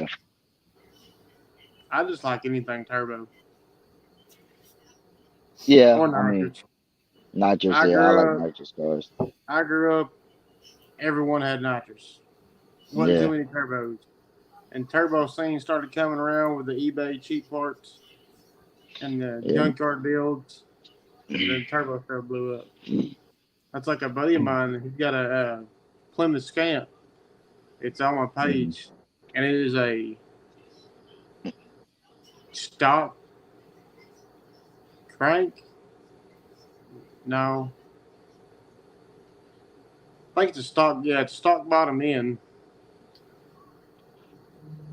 400. It's a 400 block 383 crank and rods or something like that. Stock steel pistons. It has a Terminator X on it and a Cummins Detroit turbo. Yeah. They're not Cummins Detroit, but a Detroit turbo. Yeah, it probably rips. I like those Dominators. Those Holley Dominators. They'll correct fuel and timing for you on your maps and stuff like that. I was just talking to a guy about it. And Dominators are pretty cool. You know, you don't got to worry about hurting a lot of stuff. I mean, if you want something to be fuel efficient or something consistent, I know carburetor is a lot easier to mess with, but just for a little bit of time and plug and play and $1,600, yeah, it's expensive carburetor, but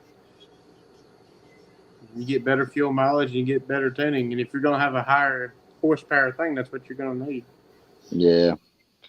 I've always messed with carburetors. I'm more of a hands-on person. That's I what read I've always drugs. been. Yeah, it's just Always if carburetor. I can't touch it. Don't get me wrong, I could probably do the EFI stuff, but that would cause me to have to learn again, and I kind of already know what I'm doing with carburetors, so I just. With a carburetor, you can usually figure it out. It's mechanical. There's something wrong with it, physically wrong with it. When it's electronic, you stare at a black box with wires coming out of it, and you have no idea. Mm-hmm. Or even that, like even on some of them logs, like friend of mine's got an S2000, and for whatever reason, he had like problems, getting the bump box to work. And anytime he put the bump box on, it would double the boost on the dome, and he was having all kind of problems with it. But he ended up figuring it out. It's just little things like that. Like I'd rather go blow through carb if I was going to do a blower or something. But I don't know. I like nitrous stuff. Nitrous stuff is where it's at. Yeah, but I will admit, if I go boosted, EFI. Yeah, there's nothing wrong with it. It starts getting scary when I got that kind of money down below it. Yeah. Then I'm going to need some computerized help to keep them dollars. Yeah, I think what helped with the turbo thing was when nitrous skyrocketed. And they said they couldn't produce no more. And everyone started selling all their nitrous kits and hit up eBay. Here, let's go get these turbos. I mean, everything went low compression. And with low compression, that screams turbo right there. Yep. Yeah.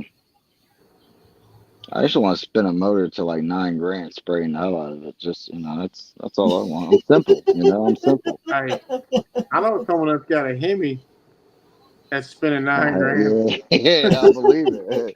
It probably spend a lot more than that. Yeah, big block Chevys. And I'm not talking about little 5.7 Hemi. I'm talking about old school big Hemi. It's probably got roots blower and everything on it. I already know. Scared of them things. Nice thing about a big block, though, you don't have to spin them so fast, and you get it all out of them. I'll tell you what, the best sounding cars in the world are big block Chevys that spin like $12,000.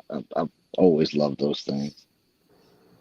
Yeah, there was a guy who had a 60s model C10 with a big block in it, and I seen the tech hit 10,000, and I'm like, I am getting away from this thing. Because if the motor was built like the rest of the truck, it wouldn't built very well. Yeah. That's what people do with mine. They come and look at this thing, they're like, dude, no way that thing stays together. It's all right. It leaves like a bat out of hell, and then it falls on its face. It don't run on it. First responder, what's up, brother? He had a 302 Mustang. And after he sold it, he realized it was I don't know if it was a Mexican block or triple X block or whatever it was. Triple X block is a Mexican block, yeah. Yeah, the guy taught him what it was because he said, do you know this had a Mexican block in it? He said, no, what are you talking about? He said, man, this is good for like 500 horsepower or something like that. Block or some crazy mess. I don't remember what it was. Yeah. Man. Those triple X blocks hold a lot of power, but it all depends on what you're trying to do. Listen, Mickey's not trying to set the world on fire. Mickey's just trying to have a fun time. Catch somebody. Yep. Yeah. And every once in a while, Bear will catch somebody off guard. Catch somebody that looks at the car like that thing is a hunk of junk. And you're absolutely right, brother. Let's go. I got a 79 Dodge Aspen. It's got the same paint on it it's had since no telling how long. But I'm never going to paint that car because I like the scheme of it and it looks old. Yeah. I'll tell you, like the old gassers, if it looks rough, man, they just have character to it. I'm too messy and too irresponsible to have something super clean. So I like ratty looking. Nice paint. That's it. One vehicle. Yeah. Well, my Cavalier, it's got nice-ish paint, but the clear coat's gone off. Don't worry about it. My Dodge truck, clear coat's gone off. Yeah, I really don't care. It could be a matching numbers 454 heavy Chevy. If I see a dang Fairmont or Malibu wagon that looks like it's held together with zip ties, I'm all over that thing. Yeah. My wife says, "Why don't you just buy a nice vehicle? You've got one. I don't care." Yep. I'll Heck, drive if it that. was too nice, I'd have to wash it. I'll drive the $500 car. I'll drive the $240 pickup truck. You know, I don't know how much I got in the Aspen. It ain't much. it's funny you said that because I'll wipe off the wheels before I wipe the car off. I got to keep them Centerline Pros looking nice, man.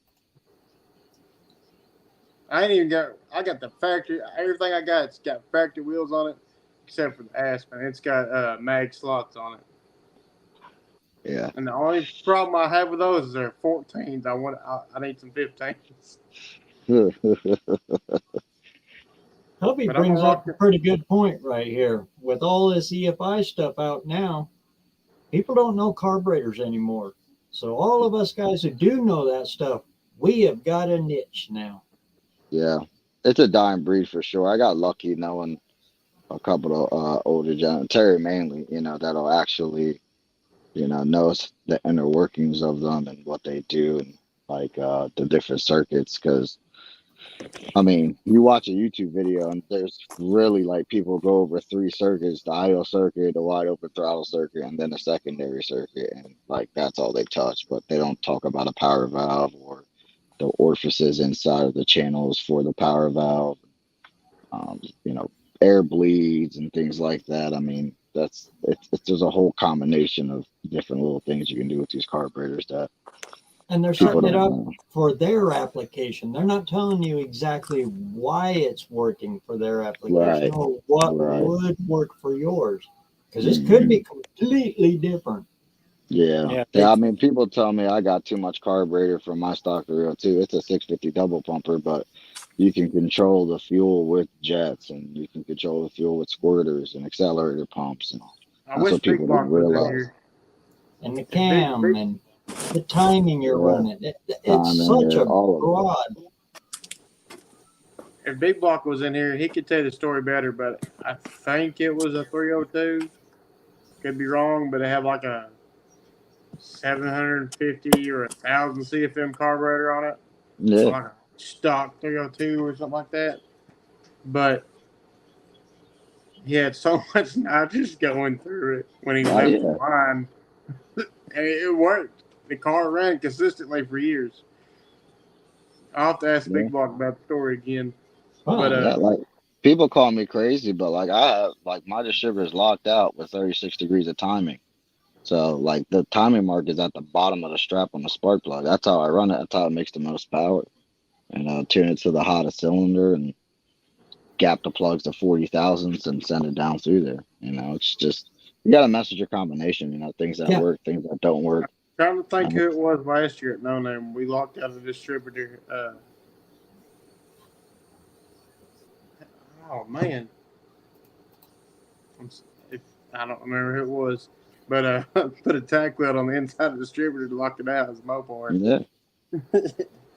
He said, "Can you put a tack weld on this?" Like, I'll try. I don't want to ruin your distributor. And just tack it right there. All right. Yeah. Well, I actually welded the weights open, so that thing couldn't come loose if it wanted to. That's great. Yeah, that's how you do it, brother. I might bring some dry shaft pipe with me this year. I like to try it. If Perpetual Projects or Square Body stuff is watching. Yeah, I like to experiment with different mixes. Right now I'm using the blue collar stuff. That thing is I put it on a BareRose. We prepped a BareRose, I don't say like a month ago. Never went down it. You gave me 5 minutes. I had that road sticking like it was a damn track. We actually blew the dry shaft out of the thing. Yeah. I'm not kidding. Yeah, first pass, the clutch stuck to the floor. It launched so hard, and we were like, "What the heck is going on?" And then, I actually grabbed the clutch, didn't slip at all, and it just literally just cracked the U joint right out of the damn car. So we zip tied the car home and flat towed it all the way back.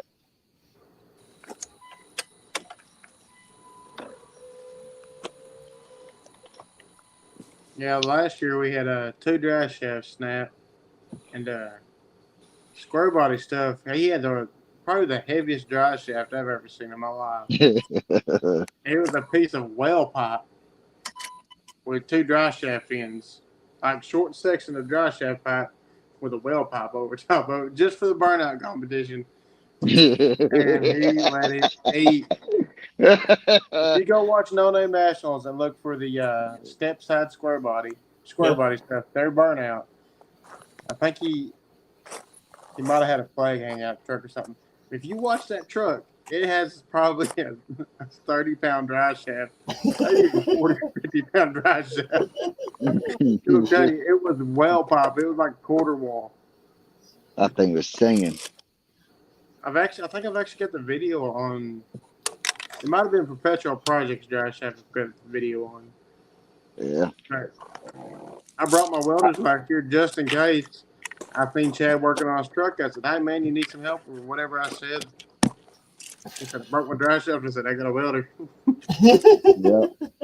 But he ran to town. He found a supply store in town and grabbed some pipe that would fit over it, and he welded it up.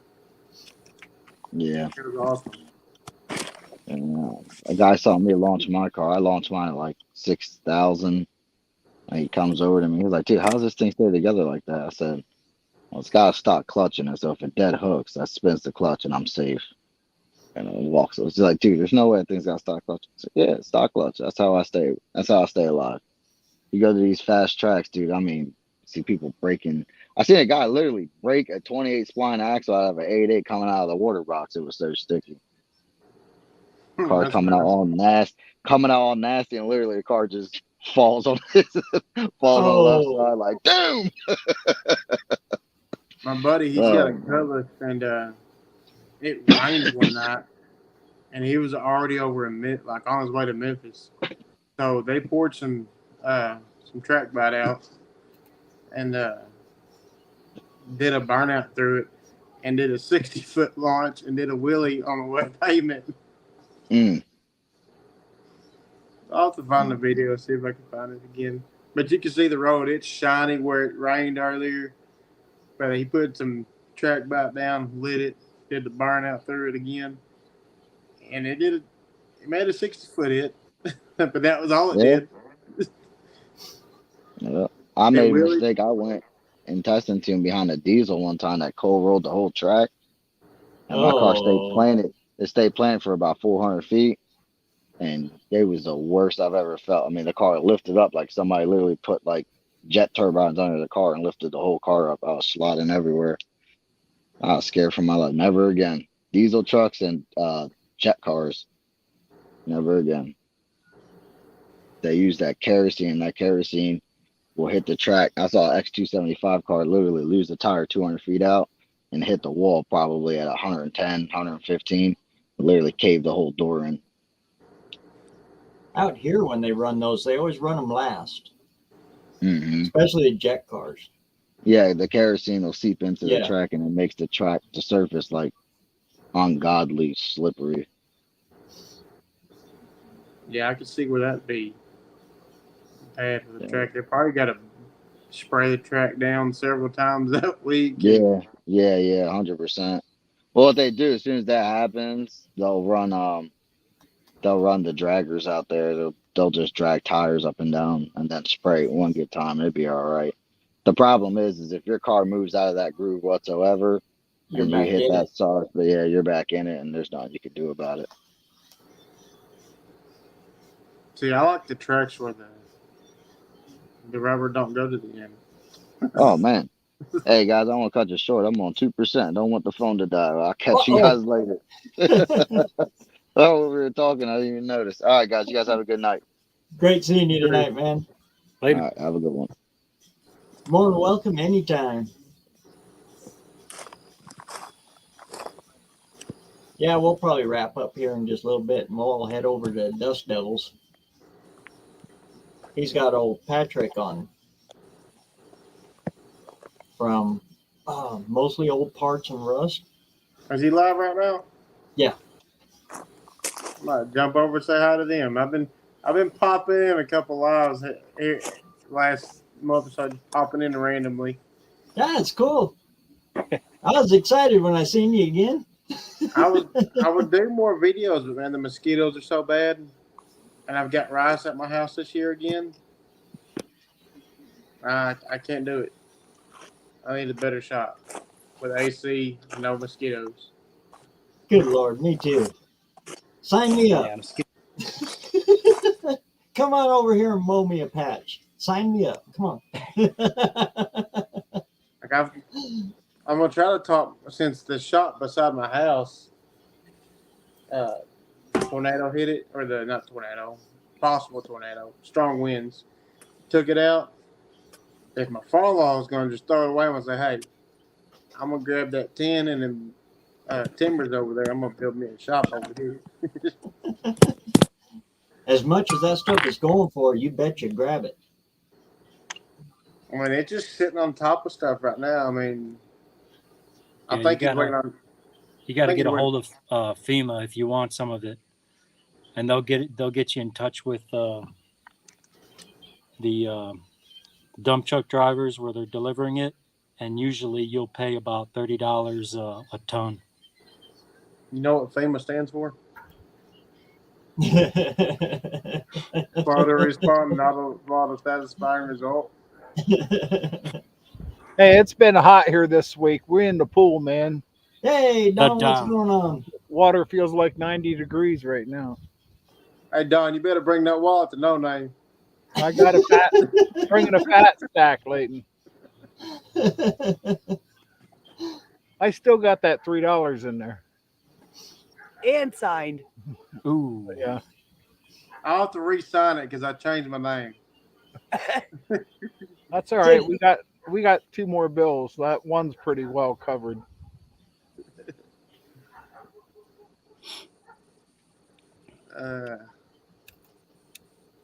Yeah, that's the car that got me into a whole lot of trouble. But it was a 72 Mark with the 460 in it. I know to this day, I can't go back to Madison County. A 72 or 73 Continental is that had that's been like 5 or 6 years ago, but it had less than like 50,000 original miles, was put in a storage unit. Maybe. Like when I seen this car pull in the shop when I was a mechanic, it would look like it was still on the showroom floor. It might have got wet. Yeah, I got pulled over in Madison County doing 146 in a 55. Oh, wow. That'll do it. 72 nice. Lincoln Mark. Yeah, that's funny. Trying to make it back to the office to get paid. I didn't get paid. But Madison County sure did.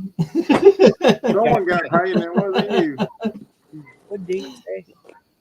Jacuzzi. I got pulled over. They wrote me a ticket for 80 and a 55, but I didn't let out till I seen the blue lights.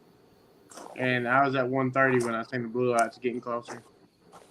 Can I drive 145, Gene says?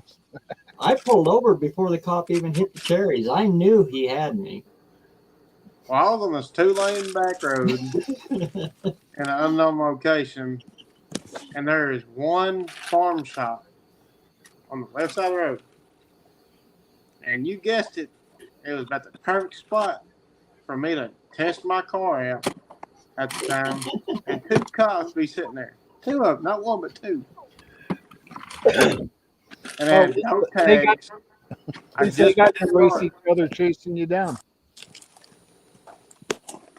Yeah. I picked the car up, had it less than an hour and a half, had a ticket. You just tell him he's on a test drive? I told him, he said, why don't you have tags? I said, I just left Little Rock. Picked this car up, saying this 2-lane back road. Figured I wouldn't hurt anyone. No one would be out here. I would just see what it would do. He said, I clocked you at 80 the first time. You was at 130 the second time. I said, well, I figured I was already in it. I might as well go ahead and see. And if something does happen, you're already there. Right. And the cop kind of laughed. He said, you got insurance on it? I said, I got insurance as soon as I took possession of it. And he said, well, you got one prior. I said, yeah. You got one speeding ticket prior. He said, well, I'm about to write you another one. He said, I ain't going to write you for 130 because you pulled over. He said, I'm going to have to write you. I think he ended up writing me 75 and a 55 or something. You got CDO? No. Neither do I. This is back when I was like 16. My record's clear now. Knock on wood. I better find some real wood around here. Knock on wood. Not being superstitious or nothing, but my driving record's been clean for like 5 years.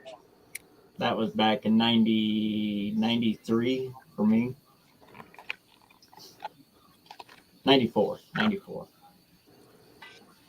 After getting $1,000 worth of tickets in 30 days, I quit. Wow. Oh, wow.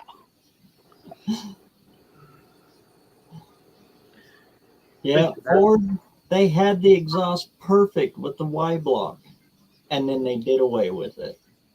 And they've never done it ever since. If they would just go back to that design, the exhaust comes straight up, straight off the valve, straight out, just like a Mopar. But when they brought out the FE, they stuck in a head bolt right through it. They put a head bolt through the exhaust? Yes. Well, the boss is in there, chokes it off. And I always find it funny when someone says Chevy had it perfect or Ford had it perfect like Dodge. Hey, Dodge had one thing right. Growing up, I was all Chevy. But, as I got older, it's just like all cars are good. Yep. All cars are bad. Yeah. It don't matter how much money you spend on a vehicle. If it's Ford, Chevy, Dodge, Honda, Kia, whatever. Chrysler, Dodge. Can't forget my van. They're gonna mess up. And I will say this: as a mechanic in a shop, the shop I worked at for 2 years, which could be because I was right next to Memphis, but I seen more Chevrolets in that shop than I did anything else. But it was always they've all got a strong point, and they all got a fatal flaw somewhere. Yeah, lifters. Chevy, you cannot build a lifter for nothing. And Dodge, you're about the same. I'm sorry. I replaced every lifter on a 4.8 truck one day. The guy's like, I think I got a lifter bad. And I said, no, you got a couple bad. And I said, but if I'm going to replace one of them, I'm going to replace all of them. I said, while you're in there. If that one's bad, this one might go bad. I said, if that one goes bad, guess what? I said, I'm charging another full price to do the whole thing again. He's like, yeah, well, might as well replace them all. We always did that. If one lifter went, change the cam, change the lifters, break it back in. Yeah. No comebacks. Especially in a little bitty town of only 400 people. Yeah, you can't have comebacks there because everyone's going to know. You get one comeback and, there goes your whole entire business. Yeah, you're done. Better chalk it up, shut shop. Find you another job. I went and had my van inspected yesterday. They started rotating my tires. I was like, no. Did that last one? Yeah, they rotate enough going down the road. Same place I got the tires from. Now, she had them rotated a month ago, and they'd put it on. You know, a lot of places rotate tires on inspection anyway. Yeah. And it's like, nah, man, we just did that a month ago. You can put them back. That was after we already run them around to the other side and everything. It's like, oh man. And then they were putting them in my van. I'm like, ugh. Don's like, Wendy, be quiet. Keep your mouth shut. Because I didn't want them to mark up the inside of the van with the rubber. Oh, I had aluminum slots. I had rubber broken off the rim. And when they put them in, she was worried about it getting the inside of her van blackened from the rubber. It's like you didn't complain when I got deer blood back there last year. He told me to be quiet. You can eat the deer, though. Said she wanted some deer meat. Deer blood doesn't stain. Yeah, that could be wiped off. You still need to clean it. Peroxide. I used to carry a little peroxide with me when I was bow hunting. Makes it easy to find a blood trail. Yep. What, peroxide? Mm-hmm. Didn't know that. I didn't know that. Usually mine don't run very far, but sometimes they do. You get blood on fabric, put peroxide on it. Deer blood don't stain. Never thought about that. Or a blue light. But be careful with that because they see in ultraviolet. So if it's still alive, it's going to keep running from you, and it'll see you from miles away. Yeah, I know that.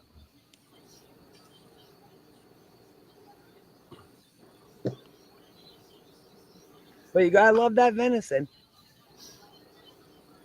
We do. Blue jeans. That's another mistake a lot of hunters will make is wear blue jeans because they see blue. Yep, they see the blue spectrum. You can go out there in bright red pants and they be just fine. As long as you don't move. Yeah. Like if I'm working or something, I can't wear blue jeans. I don't know what it is about jeans. I can't wear them. Like I have to have like the Dickies pants or like the khaki colored jeans or whatever it is. I just like blue jeans. If I get hot and sweaty in it, feels like I just get stiff. They bite. They stick. Levi's bite. I just feel like I just get locked up with them. I can't do it. Yeah. And plus, I haven't worn Levi's since I was a kid. Plus, I'm fat, so I like the loose fit stuff. Yeah, I don't even think I have one or two pair of jeans. You have one pair of jeans and they're black. you use them for funerals, and they are jeans. Yeah, the jeans are just too thick. Well, besides the jeans Mike gave you. Oh, sure, yeah. They stick to you. Yeah, I don't like Levi's. Yeah, I sweat too much for jeans. Mm-hmm. Well, BareRose, I think I'm going to jump over to Dust Devils for a minute. Then, yeah, I think we all will here in just, what is it? Absolutely. I'm getting tired, so I'm about ready to call it a night. And I got to go take care of the cat. And I got to get batteries from my night sight from my bow. I got a raccoon problem. Oh, it got a hold of my cat. So I spent 3.5 hours at the vet today. Oh, wow. And while I was in there, the reason it took so long is because another guy in there, his chihuahua got eaten up by a raccoon. Raccoons can get nasty. So they're out and about right now. Yeah, that time of year. So I gotta go sit on the haystack with my bow, and I'm gonna try to stick that sucker. 22. I'm a courteous neighbor. I don't like to wake them. Well, you can blame the first shot on fireworks. Well, see what you do. Nah, I ain't gonna say that. Not on your life. I got the skunks taken care of, but this one's come in now. I'll just tell you, a mouse trap, some tannerite, and an ignition source. I like his idea. Get it on video. Oh, it's so dry out there. I'd light the whole county on fire now. Well, I'm gonna jump off that show for a minute, then I'm gonna get to bed. Great seeing you, Leighton. Like I said, we'll all jump on over there with you. See ya. Later, everyone. See ya. Well, thanks for coming out, first responder, and Don, the one-eyed cat, the lucky winner of a dual. What are you gonna do with that dual quad air cleaner? Hey, now. I think I'm going to try and fit it on this 5-barrel.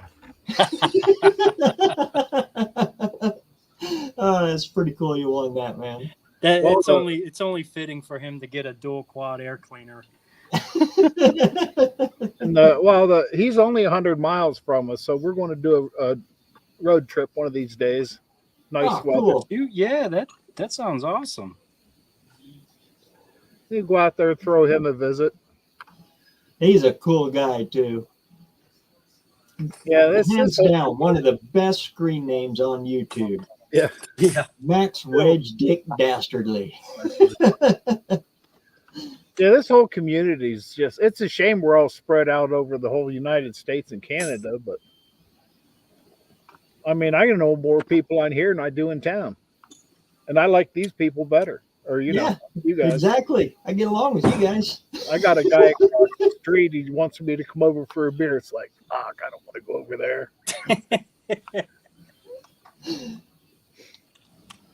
All right, I guess we're going all going over. Show what you made. Oh, Wendy wants to know. We made this little. Oh, nice. There you go. It's a little shade shack.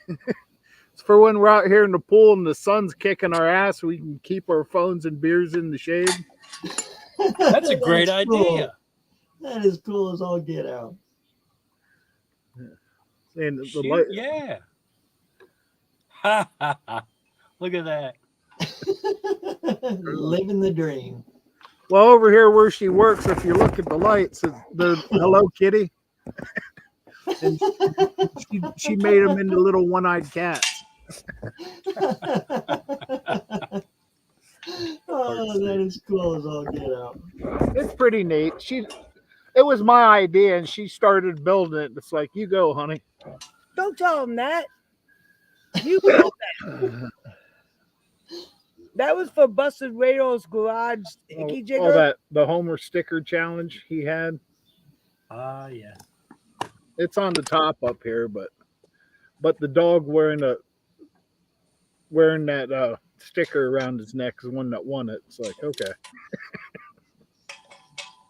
I'm surprised there was only 4 people entered for that. Yeah, that's crazy. But it turned out good. Yeah, it's nice. It's saying it lights up. It lights up half the deck. It's like a little tiki hut. Living the dream. Living the dream. Back, relax, imagine you're in Cabo. Cabo Wabo. Got a lot of blisters from that thing. Oh, hot wax. Hot glue? Hot glue. Oh, Lord. All right, I guess we're going over to Brian's. We'll catch you all over there. Okay, good to see you. Nice seeing everybody. Donna, Wendy. All right, see you. First responder, later. Great to see you tonight, man. Later, Damien. See you. Everybody in the chat, thanks for coming out, and we'll see you over there at Dust Devils. In the meantime, get out there and get some metal hot. And get the temperature down a little bit so you can get out there a little more. Whew, it's hot. We'll see y'all next week.